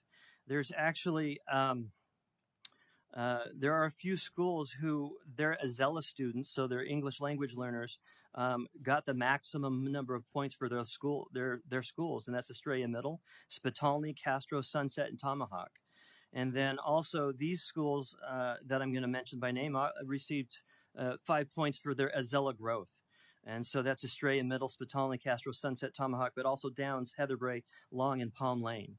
And so these are people who are doing right by our English language learners and helping them to grow and gain proficiency. Moving on to the current year. So this is the 2023-24 A through F letter grades. Cartwright as a district is a C. These are our grades, and while you're taking a look at these grades for our schools, I do want to share that remember that we had growth was a very important component to our school letter grades, and I want to give a shout out to those 4 schools in Cartwright that scored and received a full 50 points because of their growth and providing that support to students, and those are C.W. Harris, Glenelg Downs, Holiday Park, and Manuel Pena. And so appropriately given some cheers there. And in that next column, you can see the number of points needed to get to the next higher grade. And so we have absolutely some schools that are, it's 100% true that every single principal here tonight is striving to make their schools an A school. That is absolutely a conversation that they're having, and they are working with their teachers and staff to get to that point. And we as a district office want to support that. We want to support the work that the changes that they're implementing, the growth that they're trying to implement and see with their students. Does anybody have any questions at this point before I keep going? Yes, I do. Yes, I do. Mr. Watson, you mentioned the formula in terms of how it makes up the letter grade, and you mentioned 50% for growth. Uh, what I mean, it calculates that. It turns out to it's 100 right in there, but what is that 50% growth? That weight into in terms of how it's decided, whether that the amount of points that you get based on that growth. How does that change it? What impact does that have on that letter grade? Well, the growth is definitely a huge component of our school letter grades, and rightfully so. We like I mentioned, we have students coming to us in lots of different ways from lots of different experiences and walks of life. We have some students who may have only been in the country for a few weeks, and so we are looking at this growth component, and it is very heavily weighted. And so we'll see, and there are limitations to that a little bit. We will see, we'll be able to compare that growth to proficiency as well, and just see some opportunities for us as a district to grow when we get into looking at some of these test scores. Thank you, Matt. This is something that's very helpful for us in assessing our kids, and also does this well, it gives us a real, I guess, understanding in where the kids are at. When you mention growth, is that they're not proficient, but that they're learning. They have that capacity for that. Madam President, absolutely. I have a question, Madam President. Marco, this is for you. Since this is your area of concentration and you've been working pretty diligently in this area, what are your thoughts regarding the growth? Thank you, Board Member Garcia, Board President Hernandez, Acting Superintendent Watson, and governing board members. Thank you for that question. Yeah, so absolutely, in terms of growth, we know that I'm just looking at it visually. Obviously, it's the biggest portion of the 100 points that schools can pick up. So one thing that's always important is that regardless of proficiency, we track how the students are doing from one tested year to the next tested year. The important thing is that we're seeing gains from, for example, our first data point is going to be in third grade. So we track how that student is doing, for example, from third grade to fourth grade, and then we measure that in comparison with their typical peer throughout the state. And so the students are then provided with a percentile rank, and then that determines kind of their growth percentage in that formula. So that's a very important piece. Always the challenge is going to be is how do you continue to grow those students, even if they're, for example, minimally proficient, but we're ensuring that we're keeping an eye on them progressing to that next level, the partially proficient, until we can get them to proficiency levels, which is where we want them to be to either proficient or highly proficient, while still making sure that we're pushing students to get to that proficiency, and students that are proficient, continuing to make them even more proficient on that assessment. So it's kind of a challenge of pulling up that bottom end, but also pushing up the top end simultaneously. So. Thank you. It's not okay. Thank you. So I appreciate that because I know you've been working very diligently for all year and then some. So my next follow-up question would be, what are your thoughts or growth regarding our bilingual scholars? Okay, Board Member Garcia, again, Board, thank you for that question. That's a great question. In terms of our EL population, as Acting Superintendent Watson shared, we have a great majority of our students are English language learners. So with over 5,000 students that have been formally identified as a second language learner, it's really important that we track their progress specifically. As school sites, what we're looking at is specifically focusing and targeting on those students and making sure that we're using what we're calling our common formative assessments, our what we call our AASA mimics, which are our closest predictive assessment that we have with our new assessment system. And that gives us a score for those students and how they're a predictive measure and how they're going to do on that state test, and using that to really target in and provide those interventions at the classroom site level, and ensuring that we're using that ongoing data to see how are they progressing, and then how do they compare with the peers in their classrooms as well. Because our language learners are embedded in all of our classrooms, it's also important for us to be able to ensure that all teachers are using high impact EL strategies that students are expected to speak in complete sentences, that we're using academic vocabulary, that students are given that practice opportunity to develop that complex language in the classroom. And that has to be across all classrooms. It can't just be with our EL learners in one specific time of the day, right? We have to provide those opportunities for students to do that throughout, all classrooms, every grade level, throughout the entire day, right? That's the opportunity that students have to practice that academic vocabulary, in a very intentional way during the school day.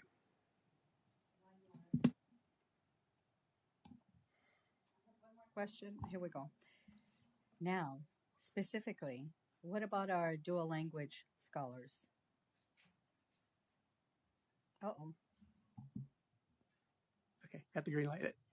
Thank you again, Board Member Garcia, for the question.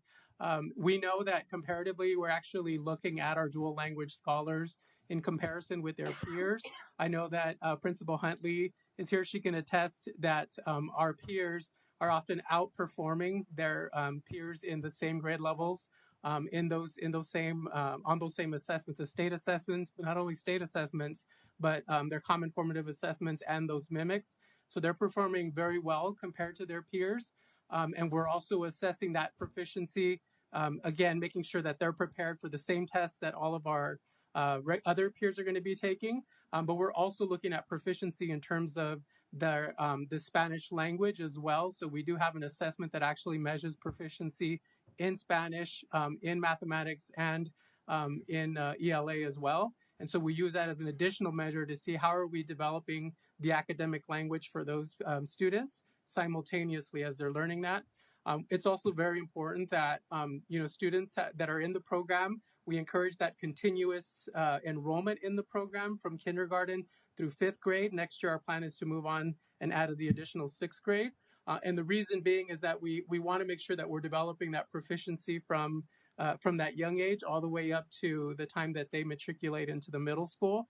And so we don't want to just put a scholar into, for example, a 5th grade program having no other background in academic development in the primary grade. So we're really thoughtful about selecting those students and making sure that they're continuously enrolled in those programs. And I know, again, Principal Huntley does a phenomenal job with her team of teachers, DLI teachers at Starlight Park. And again, a lot of them are outperforming their peers on those assessments. Thank you. Thank you. Thank you. And my final question, and thank you, I appreciate your patience, is how many schools have dual language classrooms? Board Member Garcia, again, thank you for the question. We have one school site that has a dual language program, and that's Starlight Park. So Starlight Park has a dual language program from kindergarten through 5th grades. And it was designed that each grade, each year we were adding on additional grade level to continue the program. So we're up to 5th grade now. So we have a K to 5 program. Next year, the plan is to add on a 6th grade dual language classroom. Thank you. I thought we had 2 schools that offered the dual language classes, but thank you. I appreciate you. Thank you. Really quick. Just to clarify for my notes here, what is dual language students? What does that mean? Board Member Hernandez, again, thank you for the question. So our dual language program is our students that are enrolled in a program over at Starlight Park. Basically, what we're doing is we're developing 50% of their days being taught in Spanish content areas, and then 50% is in English. And so they're learning their academic language simultaneously throughout the school day. So we're developing their skills in Spanish and in English simultaneously throughout the school year. So our students then, the idea is by the end of that program that they are fluent in both languages. So, and we know the power of students that can speak a second language, right? We know that they are also performing well, again, against their peers. But also that we're developing those, those complex thinking skills for our students if they're able to, function in both languages and academically. I like that a lot. That's very important. I like that. Absolutely. I didn't know that about Starlight. Okay, that's awesome. Yeah, Thank it's you an so amazing much. program. If you have a chance to go visit, Yeah. they love to have visitors. Teachers are Aw. doing a phenomenal job there. it's amazing to hear what the students are doing and the Wow. academic language that they're using in those grades. Wow, that is gonna. I'm excited to see the ripple effect from that. Wow, good. I'm glad. Thank you. Moving Yeah, forward. and also just one other thing about Starlight Park, if I may, Madam President, Board. There's a lot of data to support that kids who grew up bilingual have increased executive function, like basically decision making and other things. And so there's a lot of data to support embracing that, and also from a keeping our students in our school district. I've had conversations with people who, before we had that program, chose another school outside of our district because we didn't offer that program. And so this is a powerful program and a way to keep some of our own people who want their kids to grow up bilingual and have that academic language to keep them here in Cartwright and be supporting our schools. So it's a pretty spectacular program. Obviously, and Thank you, Mr. Watson. Thank you, Mr. Watson. Madam I certainly support that because having grown up in South Texas, I didn't know any different, and I grew up in a bilingual. It's different, and I got to be careful because it kind of gets hairy in the state of Arizona because of what's allowed and not allowed, and it's the actual dual language program, and what works sometimes. Not everybody has that experience, so laws get shaped accordingly. But thank you for that presentation, and I think I just before moving forward, I just wanted to mention, and you're one of the positions I think that is transitioning into another, although your expertise happens to be in this one, and we have somebody else that's new coming into, so we've got to reassess moving forward. But thank you for that. Always love the opportunity to have our staff do our presentations, for their departments. Thank you. Just a few more things on the A to F letter grade and reading and math scores. So this is a historical perspective on our grades at each school over time, going back to 2016-2017 school year. I'll just pause on that for just a moment before moving to the next slide. And then historical percent passing by school. And so as we look at these numbers, we're going to see some bar graphs. And those bar graphs indicate the percent of students who are passing.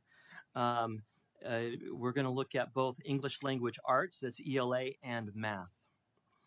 And so this is the district as a whole. These are our state assessments for ELA on the left and math on the right. And so we can compare where we are to 2020 with English language arts, and we can compare where we are on the right with math.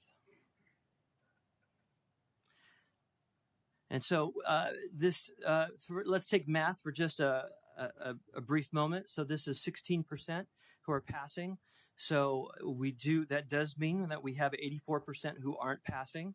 And so we are absolutely always looking at ways to make sure that more of our students are passing the state assessments.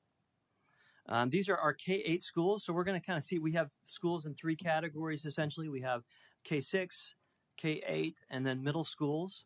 And so these are our K-8 schools on the math exam for the last 4 years, the percent of students who are passing.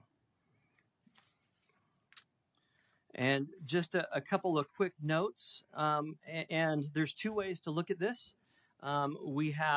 We can look at absolutely and see we need to be working with more students to help them pass the assessment, but there's also an opportunity to celebrate some growth here. And so if we look at C.W. Harris and Glen L. Downs right there, you can see that in C.W. Harris in particular, they've seen a lot of growth over the last few years, and we'd like to continue that growth and keep it going. And if you look at Glen L. Downs, they've experienced a lot of growth, continued growth. That's really what we're looking for, is that continued growth. And so there are absolutely some bright spots there. These are our K-6 schools. And so here we have all of them. And so we've got, like I said, some opportunities for growth without a doubt, but we also have some terrific things. If you look at John F. Long, they've really seen an improvement and some continued growth. Pena, looks strong here in their growth, and also Holiday Park. And so we absolutely have some good things that have happened, and we want to continue that work over at Sunset.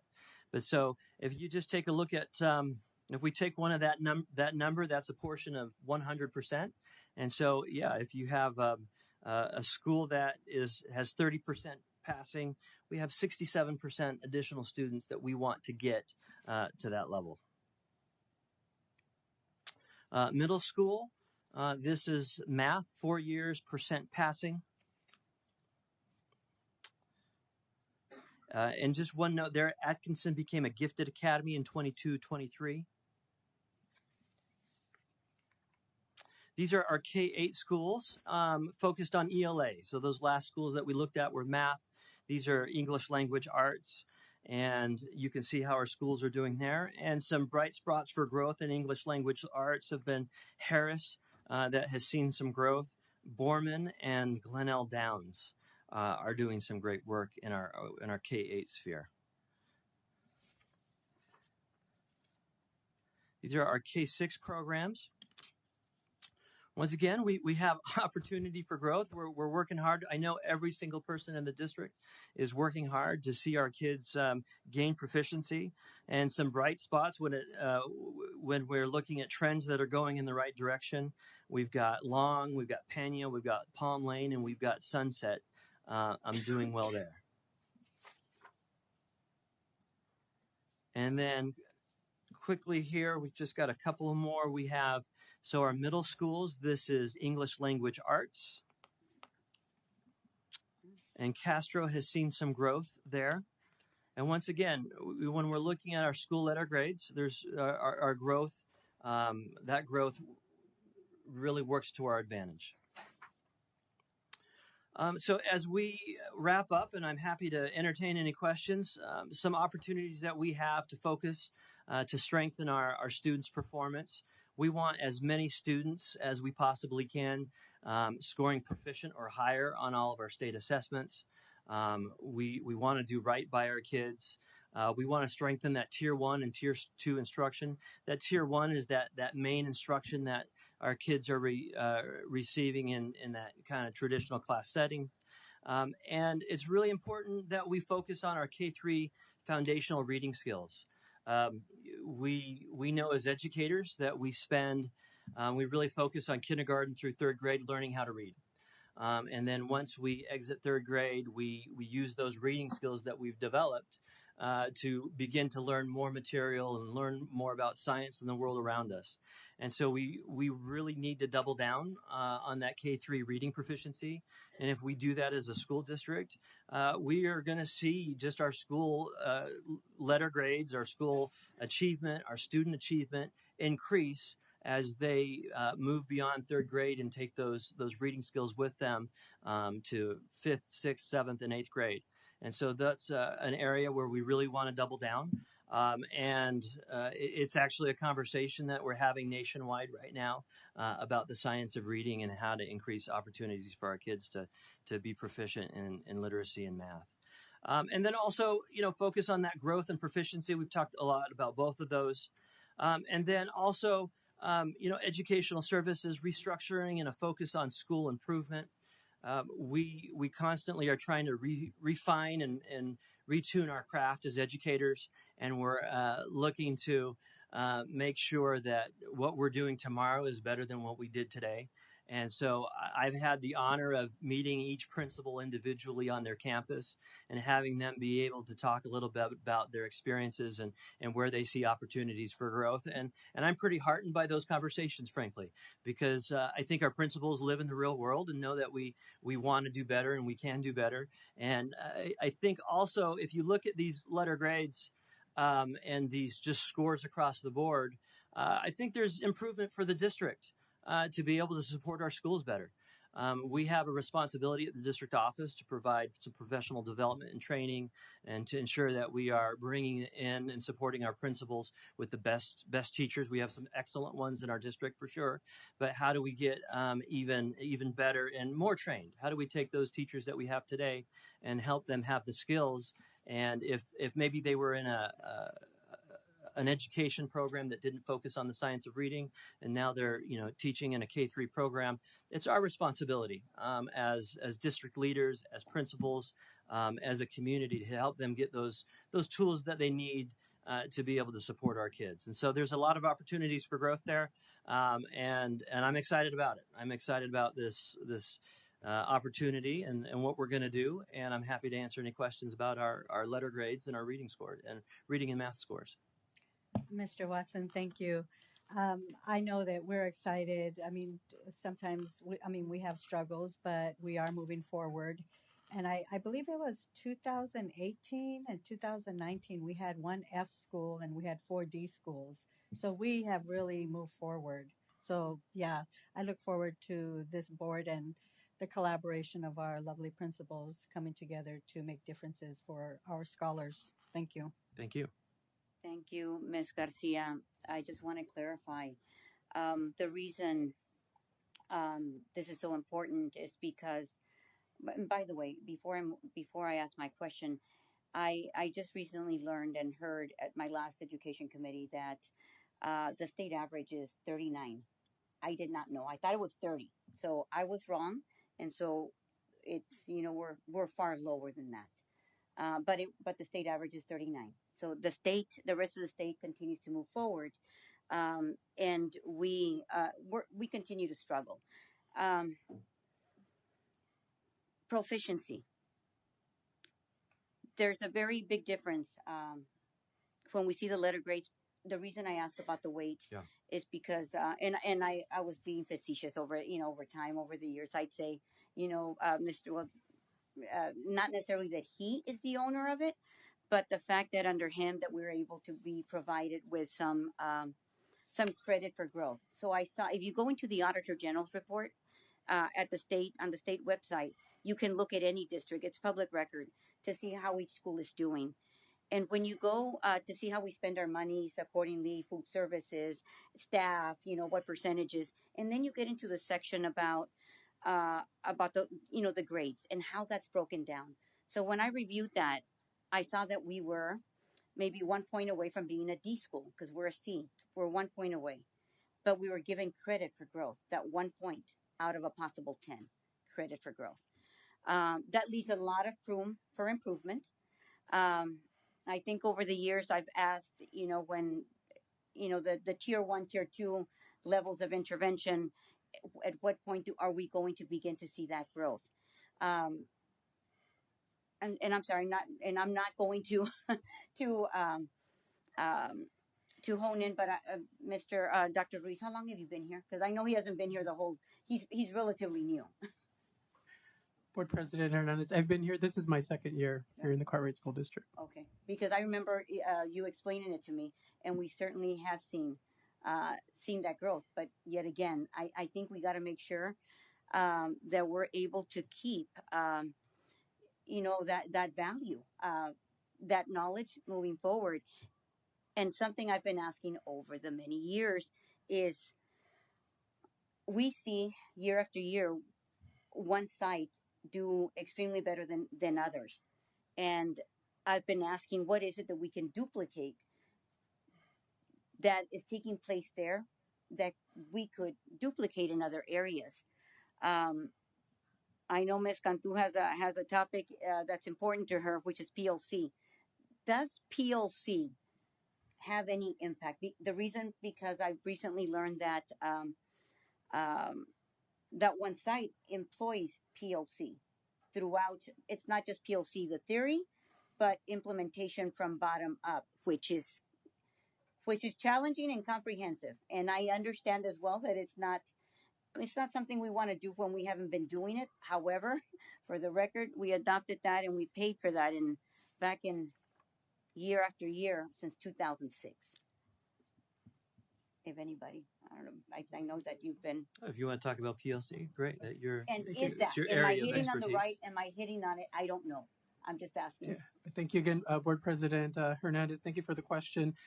So in terms of looking at our PLC model, yes, I understand that Cartwright School District adopted kind of the PLC framework a while back. And really, it's not a program, as you know, it's really a framework for the way that professionals engage with the work and how we engage in the school improvement process.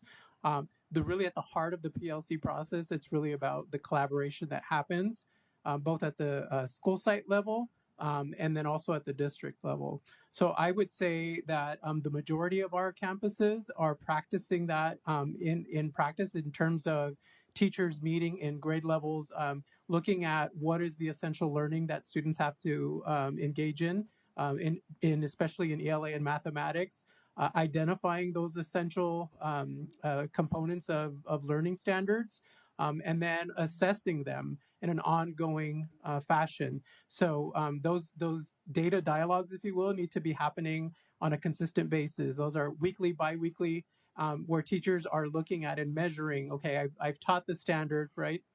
What are the outcomes? And then how am I responding afterwards, right? So then the students that are not then learning or mastering that content, then we're responding and ensuring that we're providing an opportunity for those students to learn it in a different way, for us to reteach it and maybe perhaps in a different manner so that the students can then obtain that learning.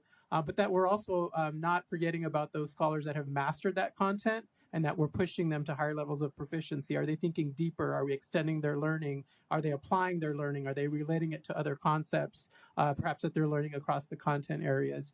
It's important for us to then have that ongoing work happening both within the grade level and then also at the site, right? So that teachers are also having those conversations both horizontally in their grade level, but also vertically across K to 8, right? As a school district, one of the things that we've also tried to do is also having our principals engage in that same process where they're talking about the data, they're talking about the essential learning standards across those grade levels and saying, what is our data telling us as an entire district? Where are the bright spots? Like, what are the schools that are, wow, they're really mastering this concept? What are we doing in those schools that is making a difference, right? And having that same conversation with our principals. So really, when we're talking about that PLC model, it's not just about doing it at the school site level, but really modeling that throughout the entire organization. That's how we operate, right? I just want to, I know I don't know at this point whether that's something, but I certainly is worth looking into and seeing how, if, because obviously everything else we've tried up to now, we have, but taken a dive. But I believe we can. There's a way out because I've seen it done before. It happened here with a lot more students. But. And Madam President, if I may, there are, we do have here in our school district maybe some challenges that other districts around us do have or don't have. We have maybe a higher level of poverty. Maybe we have people who are coming in as English language learners.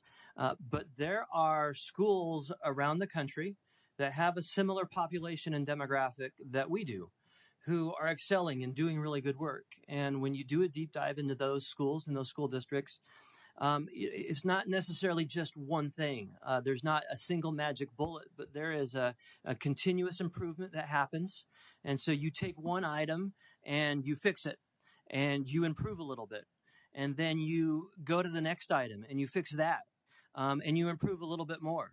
And then you go to that next item and you improve it and your scores. And we talk about scores, but each of these numbers represents a student, right? Represents a kid who we want to have reading.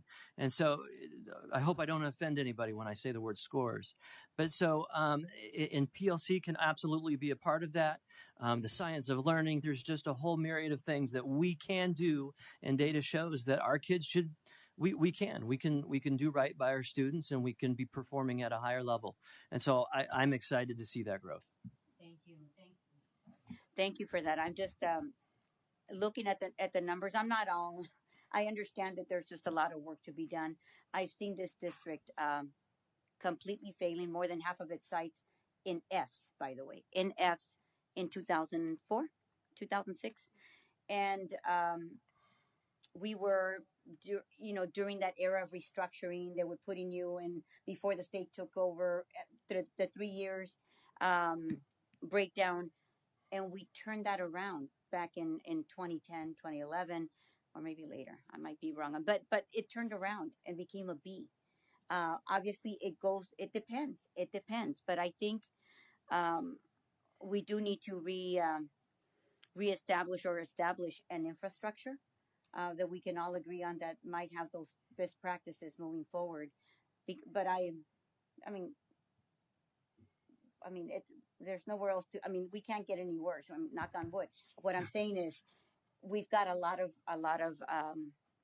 This is going to be easy to show that work. But I'm looking forward to engaging every single principal, everybody into that conversation about what's worked and not worked. And making those recommendations. I mean, I may be saying PLC. I know there's not a love for it, but how and maybe somebody willing to, to take it, to implement it. I don't know, but I'll leave it up to you guys. I'm just saying the proficiency, and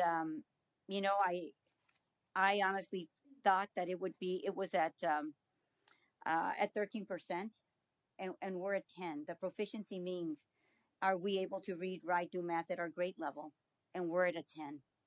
Um, I've seen changes. Changes take place in leadership because of it, and that's the accountability part. Uh, I'm just willing to try. I'm willing to try, but what I couldn't just what keeps me coming back, working hard, going back to these meetings regardless, is that I know we have talent in our communities.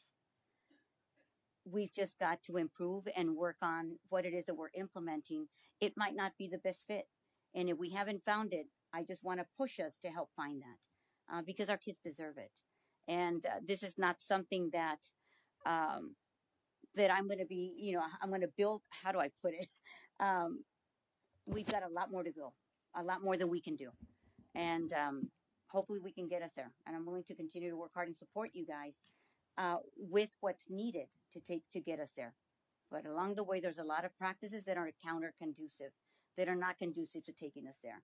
The fact, I'm setting you up for failure if I put you in a position and I give you two or three, different departments, and then I move you 3 months later. The musical chair just has to stop, and either we find what works, and if it doesn't, then we move forward and make and leave in place what works. Um, I'm looking forward to working And with you guys. yes, and I just want to say something really quickly. My heart's beating as I'm listening.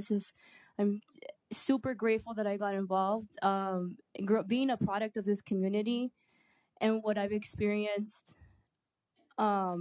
this is really personal to me. Having friends, I've graduated 2023. Even for me, school was difficult. I didn't start taking school serious till I was in freshman year. Um, with that said, I have a lot of friends who don't even want to go to college, and that is very upsetting. Not even just friends. It's a majority of our kids, and I don't think that. I mean, education is a structure to life, and it's not important to our kids, and it should be. Even to our parents, we have parents who. I mean, it starts at home, and I understand that, but our schools are safe zones where we can be ourselves and find what we truly love to do. We have kids that excel in math and academically, highly proficient and whatnot. But it's where we can find what we're passionate about, and having that safe environment is very important. But anyway, I'm super super glad that I got here, and I look forward to encouraging our youth to get involved, especially like in the school district would be great, right? And to what is the word? Public positions to get involved, right? It's where this is our home. So anyway, I just wanted to say that really quickly, and so thank you guys, thank you all. Oh, I'm sorry, Mr. Watson. I'm been waiting for a long time here. No, it's okay. It's okay. That's what we're here for. And this is the opportunity for all of us to speak our concerns and uh, what's important to our district, our students, and our community. But I have a question for Mr. Ruiz. Um, I'm more, how do you say it? realistic when it comes to percentage and to numbers. And what I see here, when I see that 4% was not, only 4% were passing. I'm not going to point names or anything, but what I see, it's 96 failing. I don't see the 4. I see 96. So that concerns me greatly. But I also see that there's some, like Mr. Watson said, there's improvements, but I still see 80, 90% failing. And being a little bit more positive, I see a school that is only 43% failing. 57 and it's above all of them. And my question is, Mr. Reese, I know you've been here for how long? 2 years? 2 years. What will it take? And I want to be more objective, because to me, we can spend many hours in here arguing over minimal stuff. But what's more important to me, how do we get our students to 57 or above? What does it take? Give me, because I'm not an educator, I'm just a board member. You might have the answer to my question, and that's why I'm directing it to you. Board Member Cantu, again, thank you for the question. Of course, that sense of urgency certainly lies within all of us in terms of when we see 80 to 90% of our students that are not proficient according to state standards and according to the state assessment. It does cause alarm for us. Okay, so I do want to make sure that that's very clear. That sense of urgency, it's very apparent with our principals, with our teachers. I know one of the things that we really wanted to make sure that we strive to do is that we prepare our students for that assessment. We know that that assessment is an online assessment. It has technology enhanced items, so there's students have to interact with that assessment. It becomes more complex as we move up into those higher grades, where if students can't interact with that interface and just be able to take that assessment in an online platform, that's an issue, right? Because a lot of times the students then will just bypass that or not take that question serious, not really give it the attention and the time needed to work through that, right? So one of the things that we want to make sure we have is an assessment that really mirrors what students are going to see and experience during that assessment window. And that's just, one thing that we're doing to try to prepare our students. Really, when we're talking about increasing that proficiency for all students, we have to involve teachers and we have to involve principals, right? So they have to be a part of identifying what are the essential learning standards, the essential learning blocks that are foundational across the grade levels from K to 8 in ELA and math especially.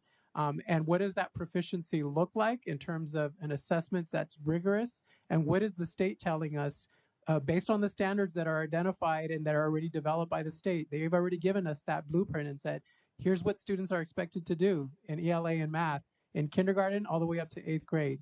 One of the things that our team, our Ed Services team, is going to be doing in conjunction with our principals as well is the state has identified those essential standards in a collaborative process, and they've recently published that information on the Department of Ed website. We're using that same information to be strategic and say, okay, the state has identified what are those essential learning blocks that students need to master in order to be proficient on that assessment and be proficient in that grade. We're then going to develop our common formative assessments around those standards and say, here are the assessments that will measure those standards, and then giving it back to the teachers and saying, okay, you decide now what this is going to look like in terms of the lesson planning and backwards plan once you have that the expectation of what students are going to be expected to do on that on the assessment. So it's really preparing them and really having teachers be a part of that planning process, and they have to grapple with that content as well, right? And really decide, what does mastery look like, and is my lesson also aligned to that? Are we preparing the students for that environment where they're going to be faced with that level of rigor and that level of expectation, right? That has to be clear to teachers, and teachers have to be a part of that process. Thank you. Thank you. I'm excited. I'm excited getting into this. I know there's going to be a day, a date and time when we're going to do that deep dive. But I'm glad to see. Oops. I am glad to see your energy and his eyes just widening up, getting excited over it. Sorry, but we've got. Thank you for sharing. But going back to that, and by the way, I'm looking over at Dr. Medrano, because when I was mentioning and referencing the changing of the musical chairs, there was a time when I joked, what was that movie? the oh my lord, what, the proposal? When you know that small town, when you had the guy that was doing, he was a master, mastering everything. I'm not gonna, not all over the sites, okay? I'm talking about here at district office. I saw him doing presentations before you came in, Victor. Uh, he was up and down and doing all kinds of different projects, and I'm thinking, man, I mean, we have more people like that, right? What I'm saying is, you were just a jack of all trades, a very talented, but all over, Um, and I'm trying to go back, and it was Victor. I can't say anything more. He does. Again, you kind of took over, passed the baton, and now Victor's all over from doing all kinds of presentations, that is not as in his area. Just a lot of talent that we have here. I think that Mr. Watson, moving forward, that if we're strategic and develop a plan together, in which, remember, mind you, not only were we playing musical chairs, but we also didn't have a strategic plan in place. By me giving you a sticky to see what you wanted to purchase that you'd like to see, was not gonna, it's not conducive to getting to for us to getting our kids to get that higher letter grade. And I'm so much looking forward to that deep dive and setting up an infrastructure to get us there, because everybody's eyes are always at Cartwright. Let's just not have those eyes here because of the petty bickering, but because we're making those great results that I know that we're going to be able to do with the talent that we have here. Just, you guys, tell us what you need. Tell us what hasn't worked. And I know you're here. It's been a long time. You hear it every year too, but we've got to take that deep dive. I'll leave it at that. I have a question for Mr. Watson. Mr. Watson, do you agree, or what are your thoughts? I guess, do you agree that over 90% of our scholars are failing?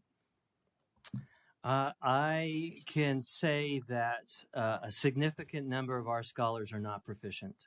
And when I present data, I know that our people are working hard, and I want to spotlight positive things. But there's no masking the fact that our students aren't performing at the level and the proficiency that they need to be successful for life.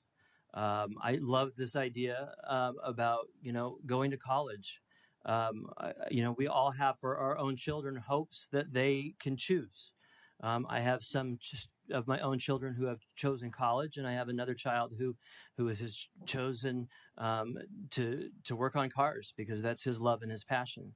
And so we want to be able to provide as many options for our students as we can, but make sure that we give them the skills to be able to make those decisions. So do I know that it's that exact number? I don't, but do I know that our students are not proficient in reading and math at a very, very, very high level? Yes, I do. So thank you. Madam President, just a couple of other things under letter G. This is my opportunity for celebrations and announcements. And I recently had the opportunity 2 weeks ago before spring break. It was Read Across America. And I want to give a shout out to Victor. I actually asked him a couple of weeks before. I said, I want to be in every school reading to our students. and he made it happen. And I want to say thank you to the principals for also helping to make that happen. I had a terrific time, and also I want to thank President Hernandez, also Vice President Cantu, for being in our schools and reading for that week. I know it's a great opportunity for our kids to just see adults from the community coming in and reading. And specifically also, I want to give a shout out to Mrs. Klein Knight at Sunset. So we read. You really need to come to one of when I read to some kids. It's a good time. But Rosita, Josel, Isabella, you are quite the artist. So I actually read Double Trouble and Walla Walla and Can I Be Your Dog and The Book with No Pictures. And so Isabella, terrific job drawing, and Christian and Natalie. I wish I could just mention everybody who sent me these great notes and gave me some of your best artwork ever. But that was pretty spectacular. Also, yesterday I had the opportunity to go to Trevor Brown, where just about every school was represented in our musical showcase. So we had our strings, now there will be individual concerts at schools, but I appreciate that it was all in one place yesterday, where we were able to go and hear these spectacular students learning their craft. Maybe some musical notes only a mother could love, but it was really a lot of fun, and just to see how these kids have grown and worked so hard. And then a shout out to Trevor Brown. So their band was there helping to put it all together, and they played a few numbers for our students so that they could see what they have to look forward to when they choose Phoenix Union High School District schools. And they serenaded us on the jazz band actually played us out after the concert was over. So they did some spectacular work. And also on Saturday of this week, there is the Arizona K-12 Center is having a dinner and a celebration for all the teachers who are nationally board certified. And if you know anything about that process, it is an arduous process to become nationally board certified. And it takes a lot of work and effort and time. And then some of our instructors were also becoming recertified. And I just want to mention them by name. So we had Whitney Reese at Holiday Park, Ariane Bishop at Tarver. They are our newest nationally board certified teachers. So shout out to them. And then also those who are recertified, Elizabeth Pagan, Tara Martin, Elizabeth Pagan, Heather Gray. I gotta get the school in there. Tara Martin, Desert Sands. Nicole Spies at Palm Lane. Dana Silva at John F. Long. Karen Savitieri at Raul Castro. Malia Blumke at Frank Borman, and Wendy Mariscal, who's a district teacher mentor. So shout out to just all of those individuals for their hard work. And we should absolutely give them a round of applause. Are you serious? And so, Madam President, governing board members, whenever I have an opening in my calendar, I try to get out to a school site because that's where the action happens. And I just really want to thank the principals who are patient, where I just randomly show up at 7:30 in the morning to come and welcome teachers and students and parents to school. And so I just appreciate the welcome that I've gotten as I'm stepping onto campuses. So those are my celebrations and my updates, and just a shout out to the hard work going on in our schools here in Cartwright. Thank you for that. Thank you for that. And I know, and there's a lot more to that, because there's a lot of community meetings that are taking place, people that you're meeting with outside to build those bridges. There's a lot more. Thank you. Thank you for your time and energy and putting up with myself as well coming up. It's an honor. Don't forget this, and don't forget this, and what about this, and going back to that list of laundry list. But thank you. We've got. Let me find it here first. We've got the art display.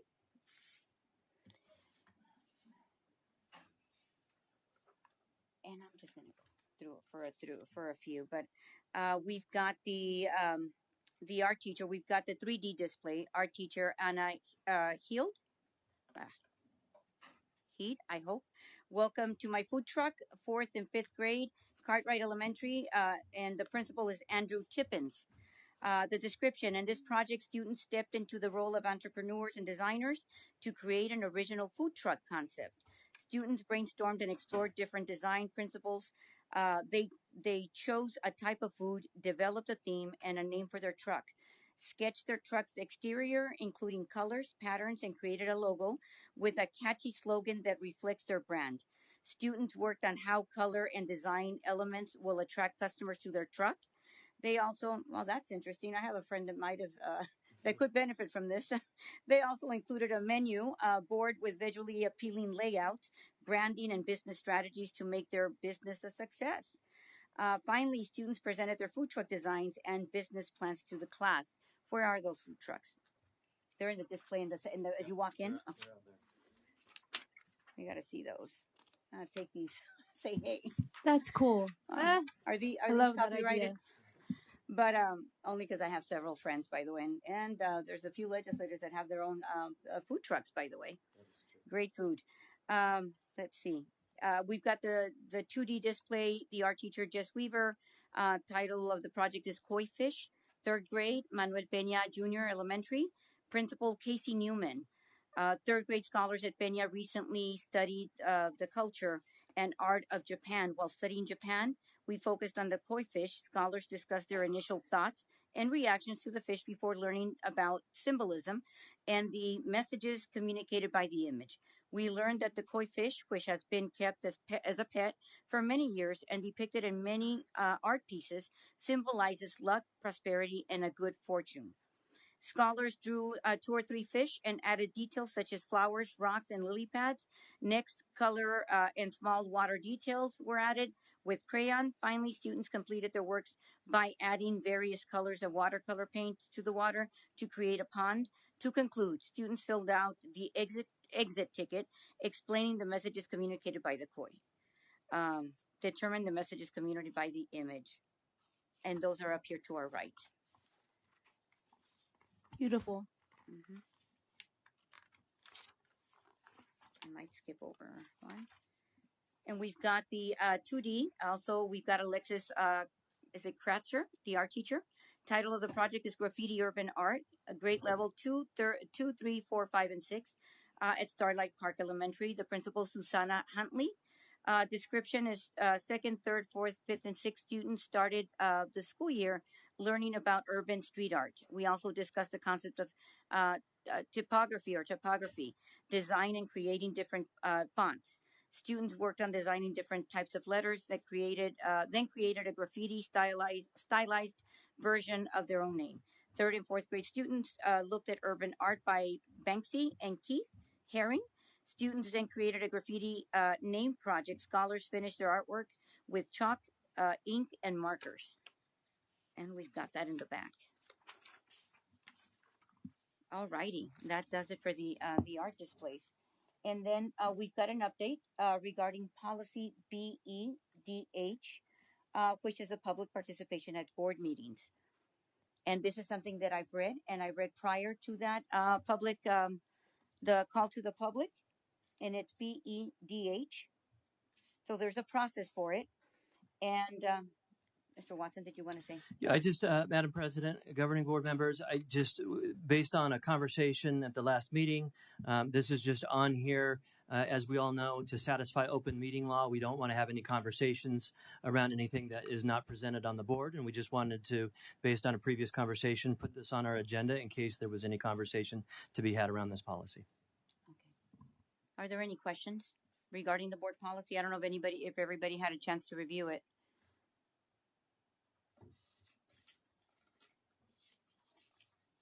And I'm looking for it because I did read it, and here it is. And it really just outlines the process as to why it exists, why we have it, and allowing individuals to to ask their questions. And it talks about the relative other policies that we're guided by in going through this process. But it's really an opportunity to hear, clarify, and really listen we're not able to answer or respond for future. But it's important, and what I'm gonna draw out of this board policy is that we invite, and I hope that we invite our families to remain, even though it's tiresome and to the end of the meetings, because we share a lot of information. I think that we tend to, in the absence of not understanding our processes and how we work and why we're here, and understanding those board roles, um, and moving forward, we're gonna also moving forward with, we're working on planning, and after that strategy meeting of selecting dates so that we can have the ongoing board development, so we can have our new board members engage in that, and because it's really tough. I'm going to say it's very tough to just jump right in. And aside from coming to the meetings, if those are not the typical meetings, or watch it, I invite you to participate or watch other um, other districts and their meetings. So we're able to reflect on how we can participate and engage effectively and communicate effectively, to getting us to a point where we're perhaps doing it, the PLC, and we'll learn about that as well. I hope in at that level.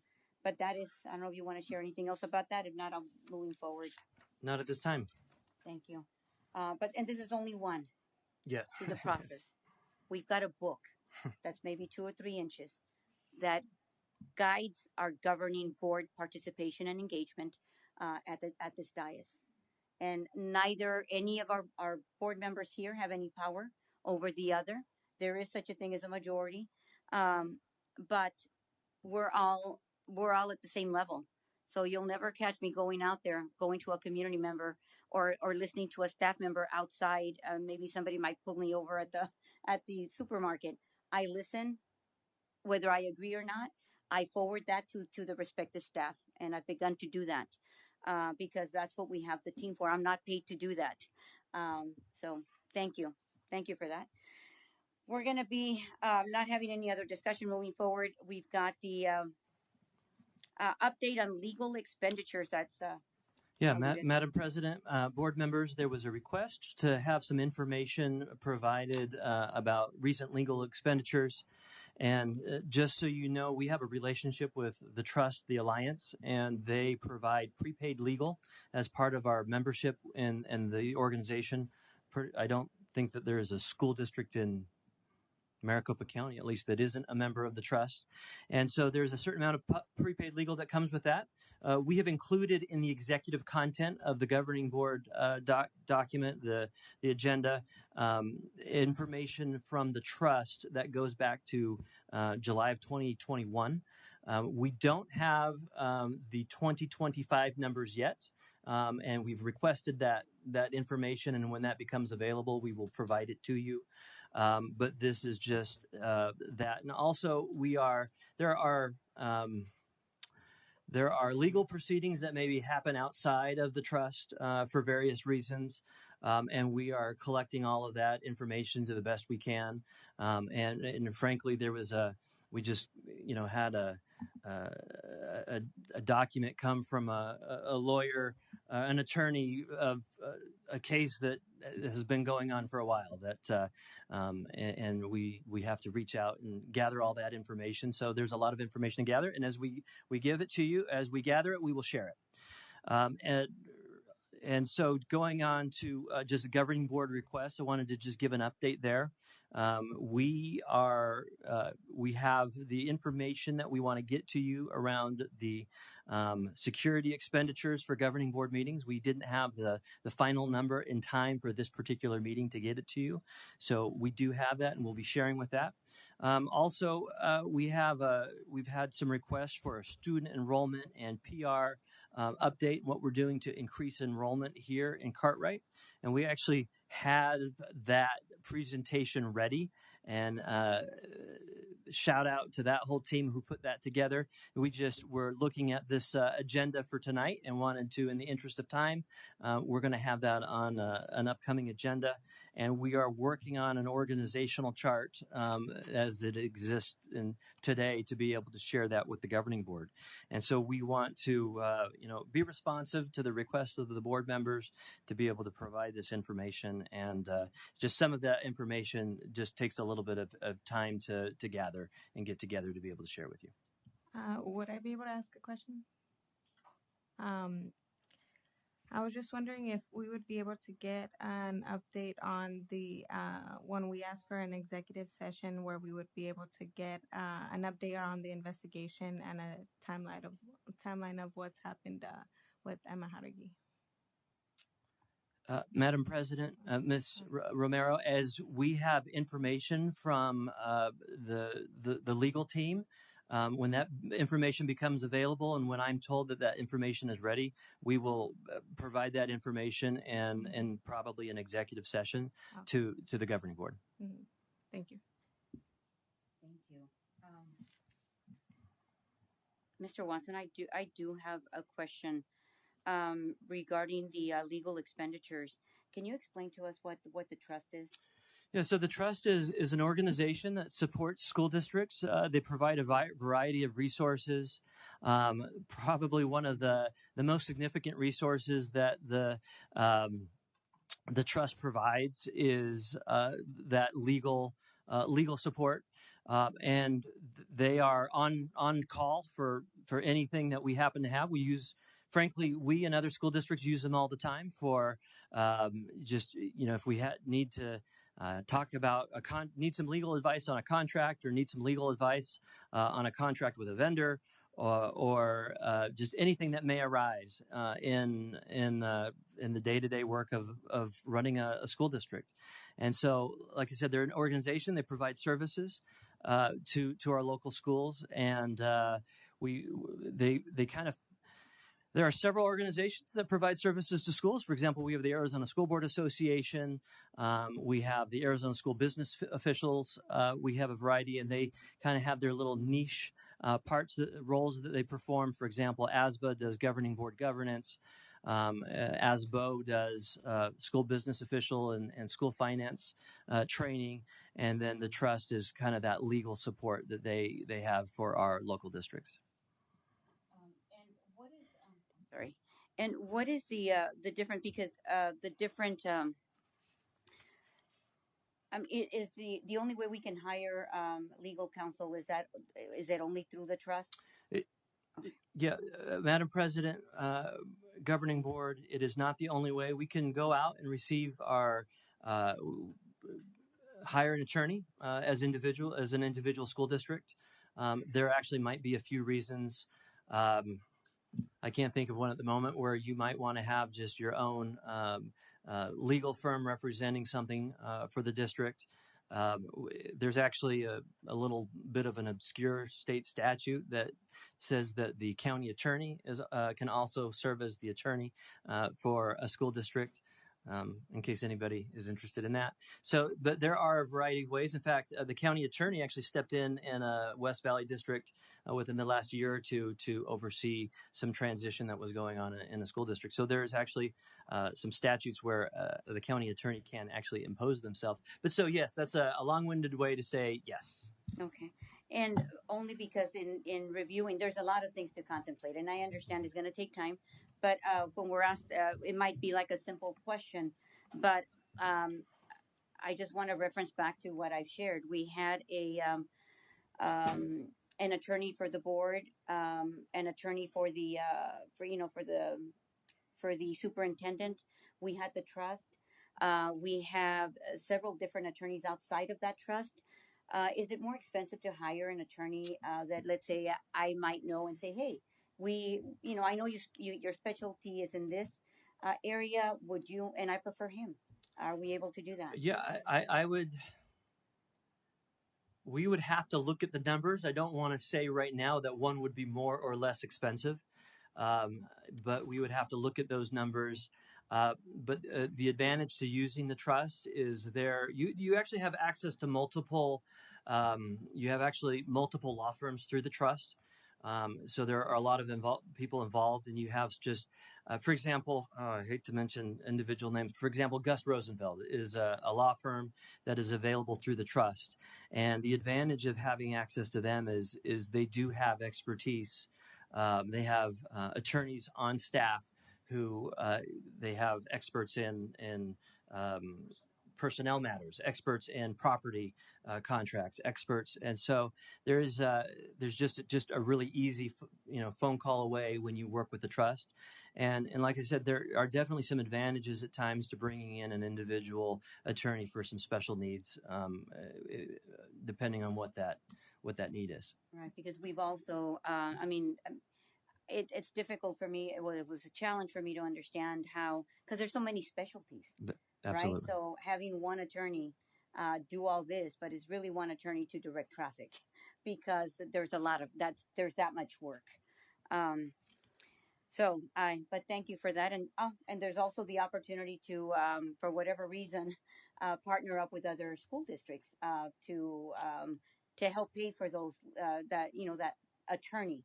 Uh, we've done it all, but going on to the next I have item. a question, Madam President. Yes. Mr. Aaron Brown, he's the attorney working on pending investigations. Is he from the trust? His office is part of the trust. Excuse me, Madam President, Board Member Garcia, yes. Mr. Brown is associated with the trust. How often is he required to be here? Only when invited, or because we've had plenty of opportunities to be able to speak with him? Well, actually, let me rephrase that. We have had many questions that we would have liked to have asked him, but he's never here. So how does that work? Mr. Watson,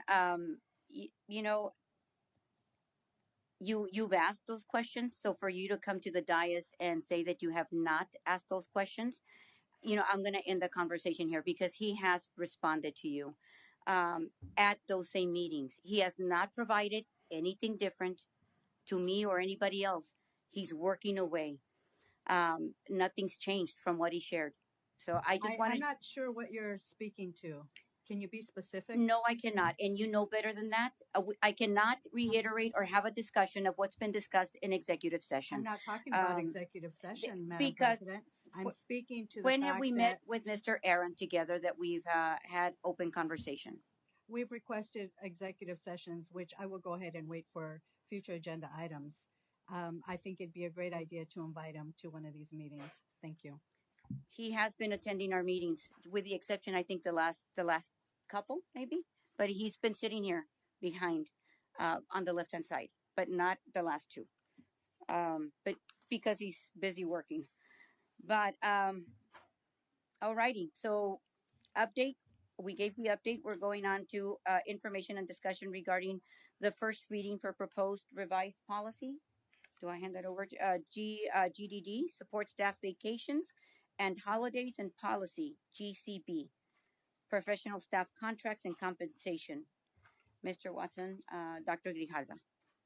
Yeah, so Madam President, Governing Board, these were updated policies that were made in conjunction with our teacher representatives through the meet and confer process to provide some clarity when it comes to teacher pay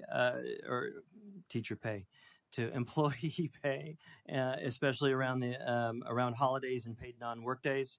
And these, once again, are just to clarify some policies, put those into place.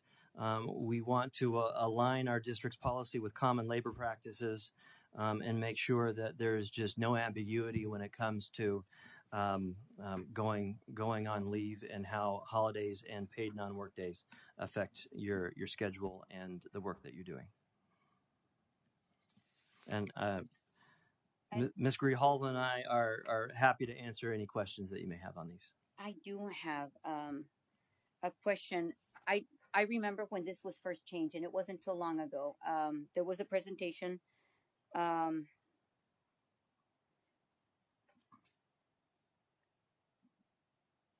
going to say it was in the fall, but it was 24. I understand that we're reverting it. We're going back. Why is the change? It was regarding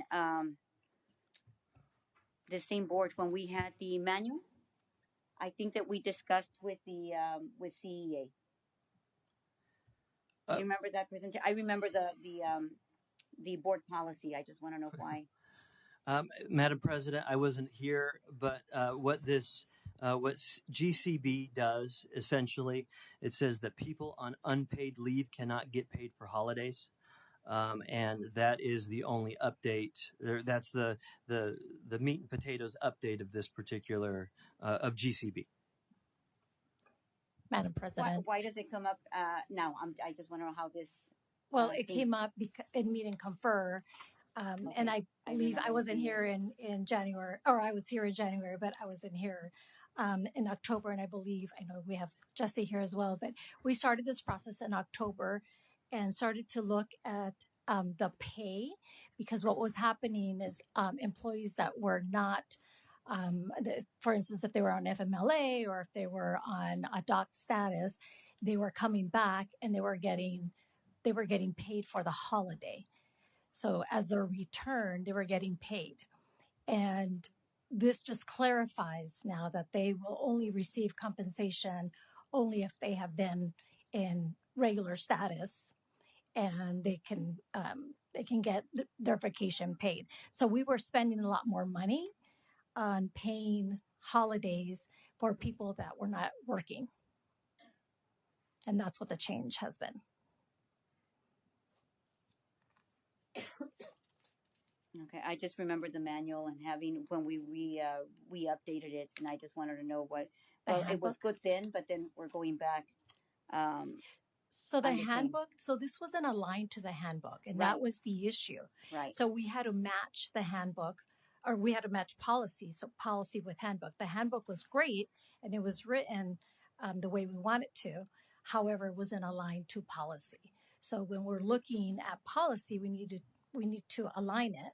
And there was a disconnect there. There was a disconnect with what the handbook was saying versus what policy was saying. And I think so there was that confusion. That's what was discussed back then. Yeah. Okay. And so that is why we're clarifying this, and this is why we're bringing it now to the board for approval, so that it is in alignment, and then the regulations and the exhibits all match. Okay. It just hadn't been done. It didn't take place. There was a process, and that's where meet and confer started, I believe, back in October or so. But it has been a process, an ongoing process with that team. So we want to make sure that we're aligning, and our regulation is also in alignment with that handbook. That one came through in, I believe the handbook was approved in June of last year. Right. Maybe it was, it was even further than that. But I remember the conversation around this policy. And why, and we discussed as to why it needed to take place. Right. And we discussed that it needed to be aligned with policy, but I guess it just never took place. Exactly. Okay. And that was something that was not brought for whatever reason. I'm just trying to understand, how we addressed it now, but okay. Does this have any impact or I mean, it's not the reason we're looking at it because of the recent, audit findings related to pay or breakdown of any? No, we just, we want to make sure that we're in compliance, though. It didn't come up on the audit. However, we want to make sure that we are in compliance. Okay. And all I can speak to is what I heard, and so the presentation and not the back. But I'm curious. Yeah, actually, no, I appreciate the questions too, and I just wanted to help. I'm so sorry.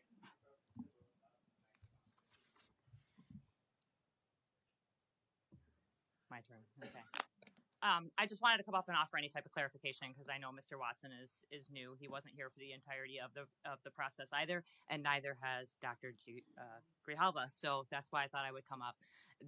This is about aligning policy to handbook, but in reality, the only thing that we changed as part of this policy was to dictate that people had to have time to take in order to get paid for the holiday. So, for instance, when you have we'll say fall break, if you take that time off before fall break, You will not get paid for fall break unless you are in good standing with the district. So you have to work the Thursday before fall break as well as the Monday after fall break in order to get paid to the entirety of break. So if you have paid leave time, obviously you can take your paid leave if it's approved. But that we just don't want people to have a common misconception of you get paid for it if you're already in doc status. And that's the issue that we were having.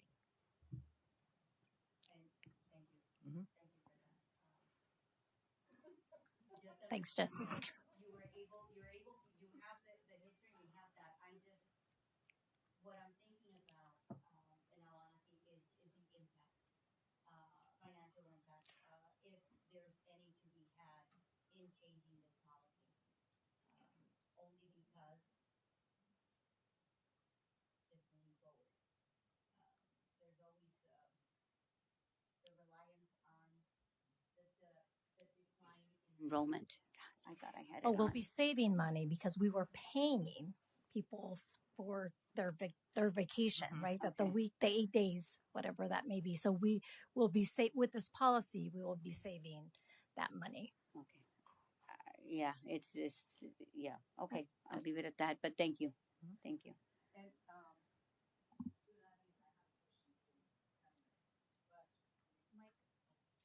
Your mic. And Madam President, these are provided as informational updates today. Yes, yes. And there's a second page on that, right?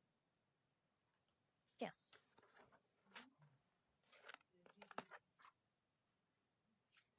Yes, one's for support staff and one's for the professional staff. So we wanted to align that language on both.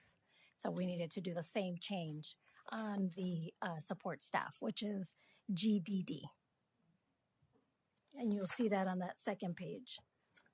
And my question here, I know you know everything, so that's why I want to ask you.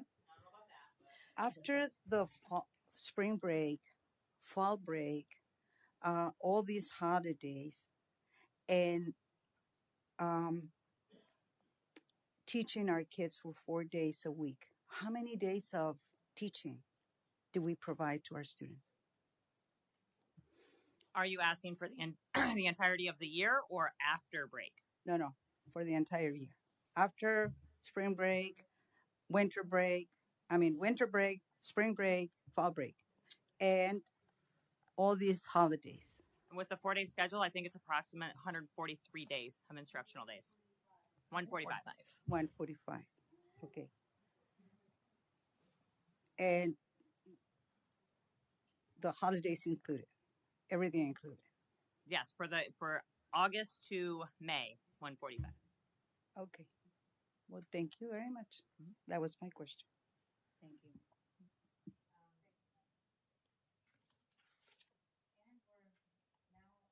Sorry. Item number 7, requested future agenda items. Discussion future. Did I skip? I think that's the one that you were referencing, Ms. Cantu, the information and discussion regarding governing board policy revisions to exhibits and new regulation GCCC,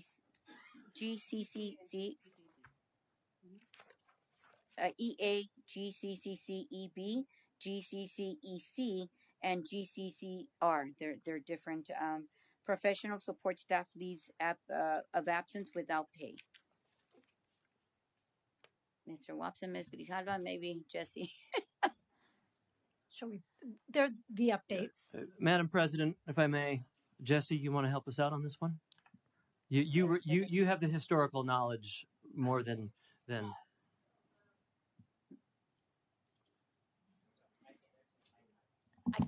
Here. Yeah, absolutely.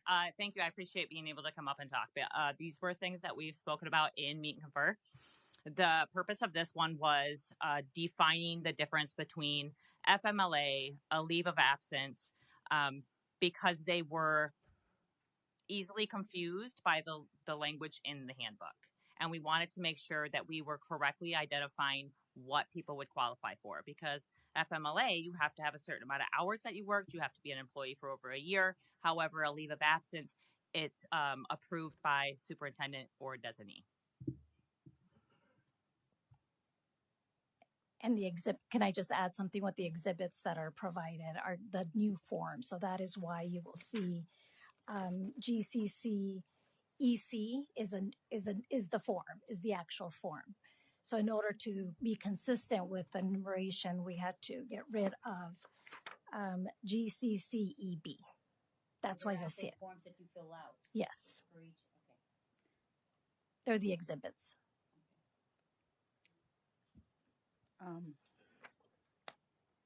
And this is also something that we need to line up with policy. Absolutely. How long have we had these policies not aligned with?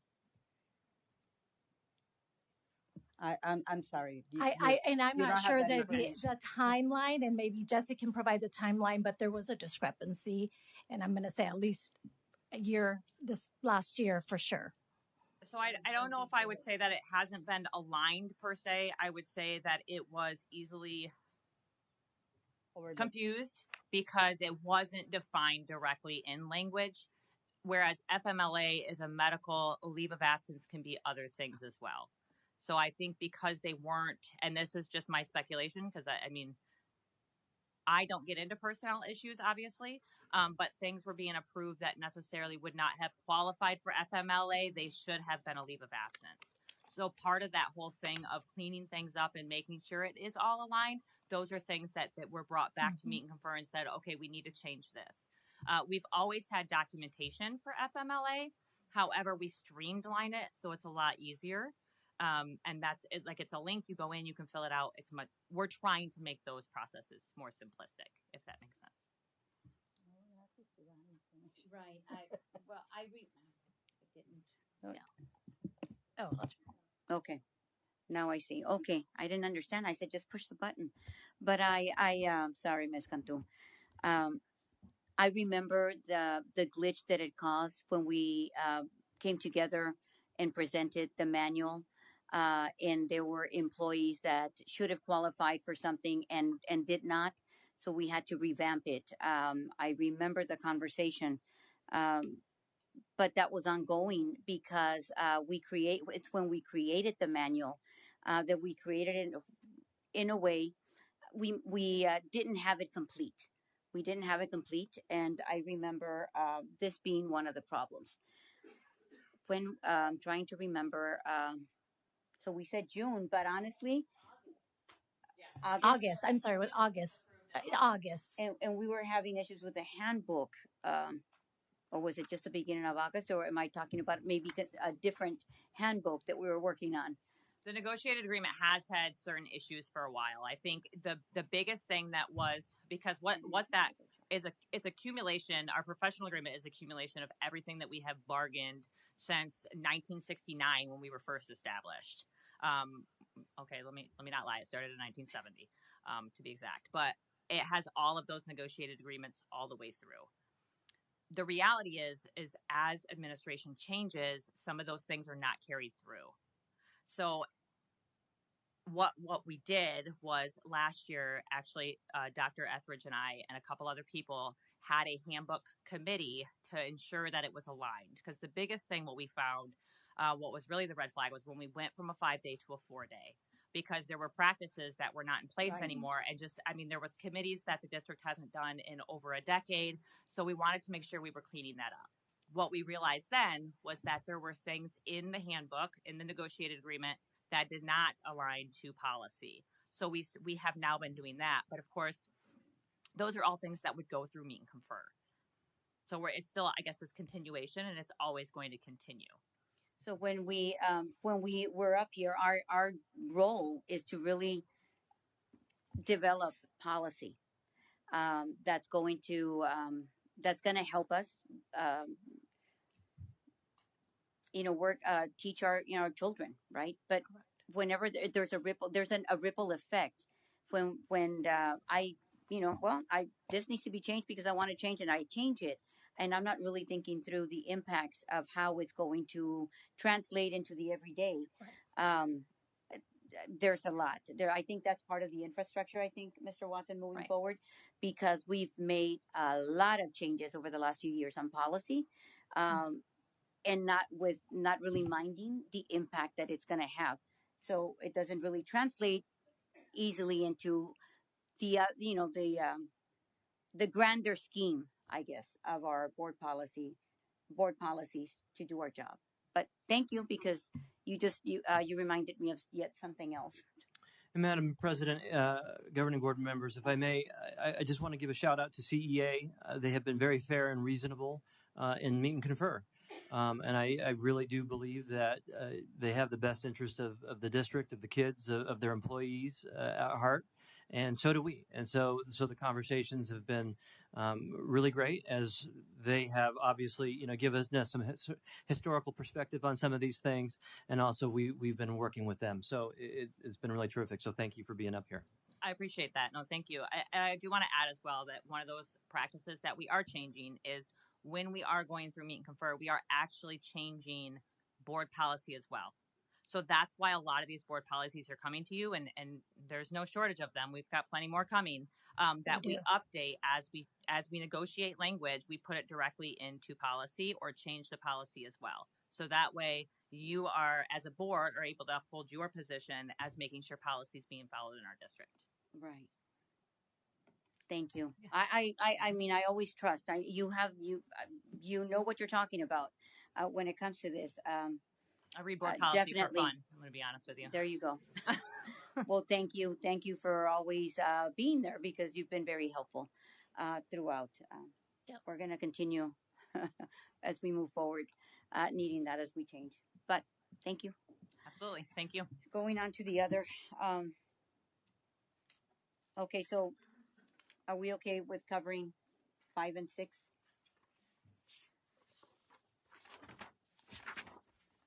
And now 7. So request for future agenda items.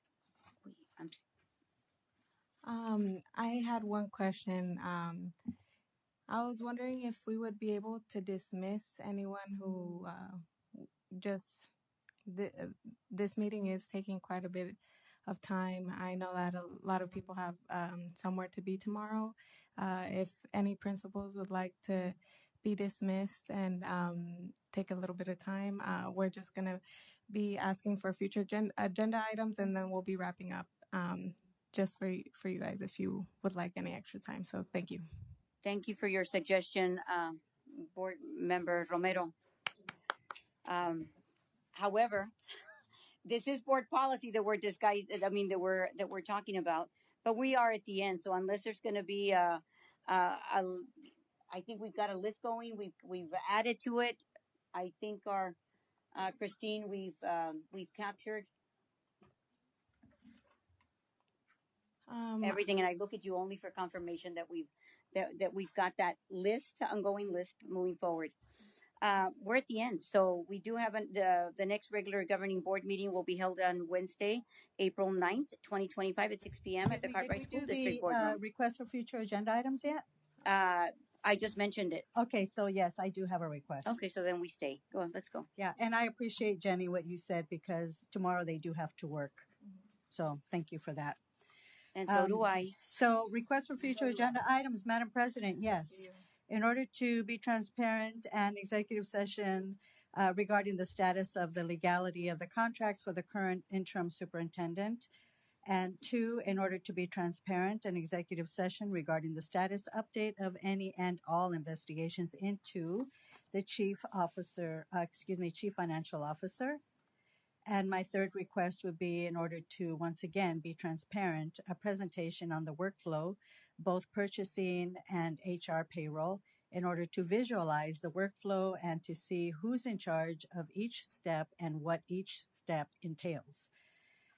And 4, in order to encourage peaceful conversations and transparency on the dais, I request a presentation and or a study session by a professional governing board association such as ASBA or Copper State for all current board members on proper, respectful behaviors so we can comply with Board Policy Section B in its entirety, specifically not limited to BBA, Board Powers and Responsibilities, BBBA, Board Member Qualifications, BCA, Board Member Ethics, BDB, Board Officers, BEDH, Public Participation at Board Meetings. And I think that I have one final thing to say, and that is principals and educators. Thank you for all of your hard work. Saying that it can't get worse was offensive, and I apologize for that. Thank you for everything. Ms. Garcia, I believe we just covered policy BEDH that you mentioned right now in your list. I asked if there were any other questions regarding this policy that Mr. Watson brought forward.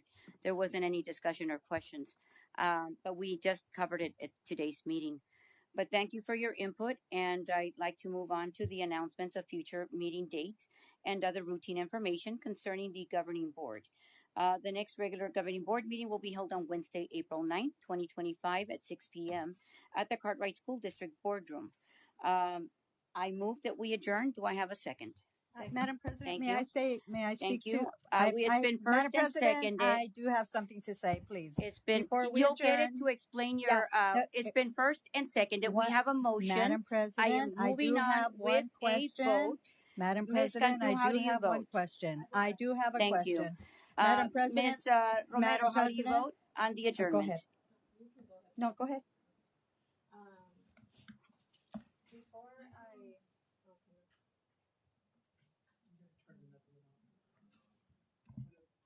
Okay. Oh, Rosa. Okay, before I cast my vote, I'm going to explain my vote. I just wanted, first of all, I wanted to apologize again for us taking so long for this meeting. I know that a lot of you have somewhere to be tomorrow morning. I hope that I hope that you still get all the rest that you need for tomorrow and you can still power through it. Thank you so much for being here. And I just wanted to mention before we go,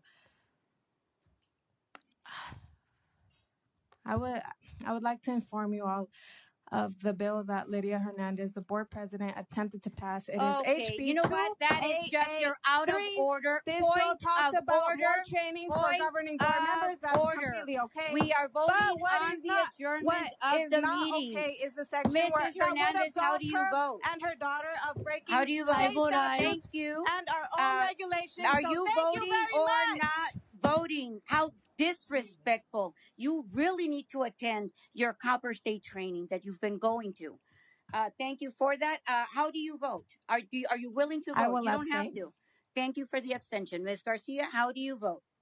Thank you. I too would like to explain my vote prior.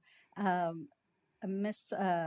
President Hernandez, now that you have made it very clear that you no longer want to communicate Okay, with me we are regarding taking a a vote. future I agenda am item. responsible Madam for President. moving the agenda forward. Madam President, You I wanted have a to leave here question. early. No, no questions. I This have is a question. very simple. I have Madam a question. President, Do you what vote I am or abstain? before I give my Adjournment. vote, I am saying that because I you no vote longer aye, want and me the meeting to carries. Motion carries. communicate We with are you, adjourned. Thank you are you. only Okay. requiring me to speak to Mr. Watson It is regarding agenda items, Ms.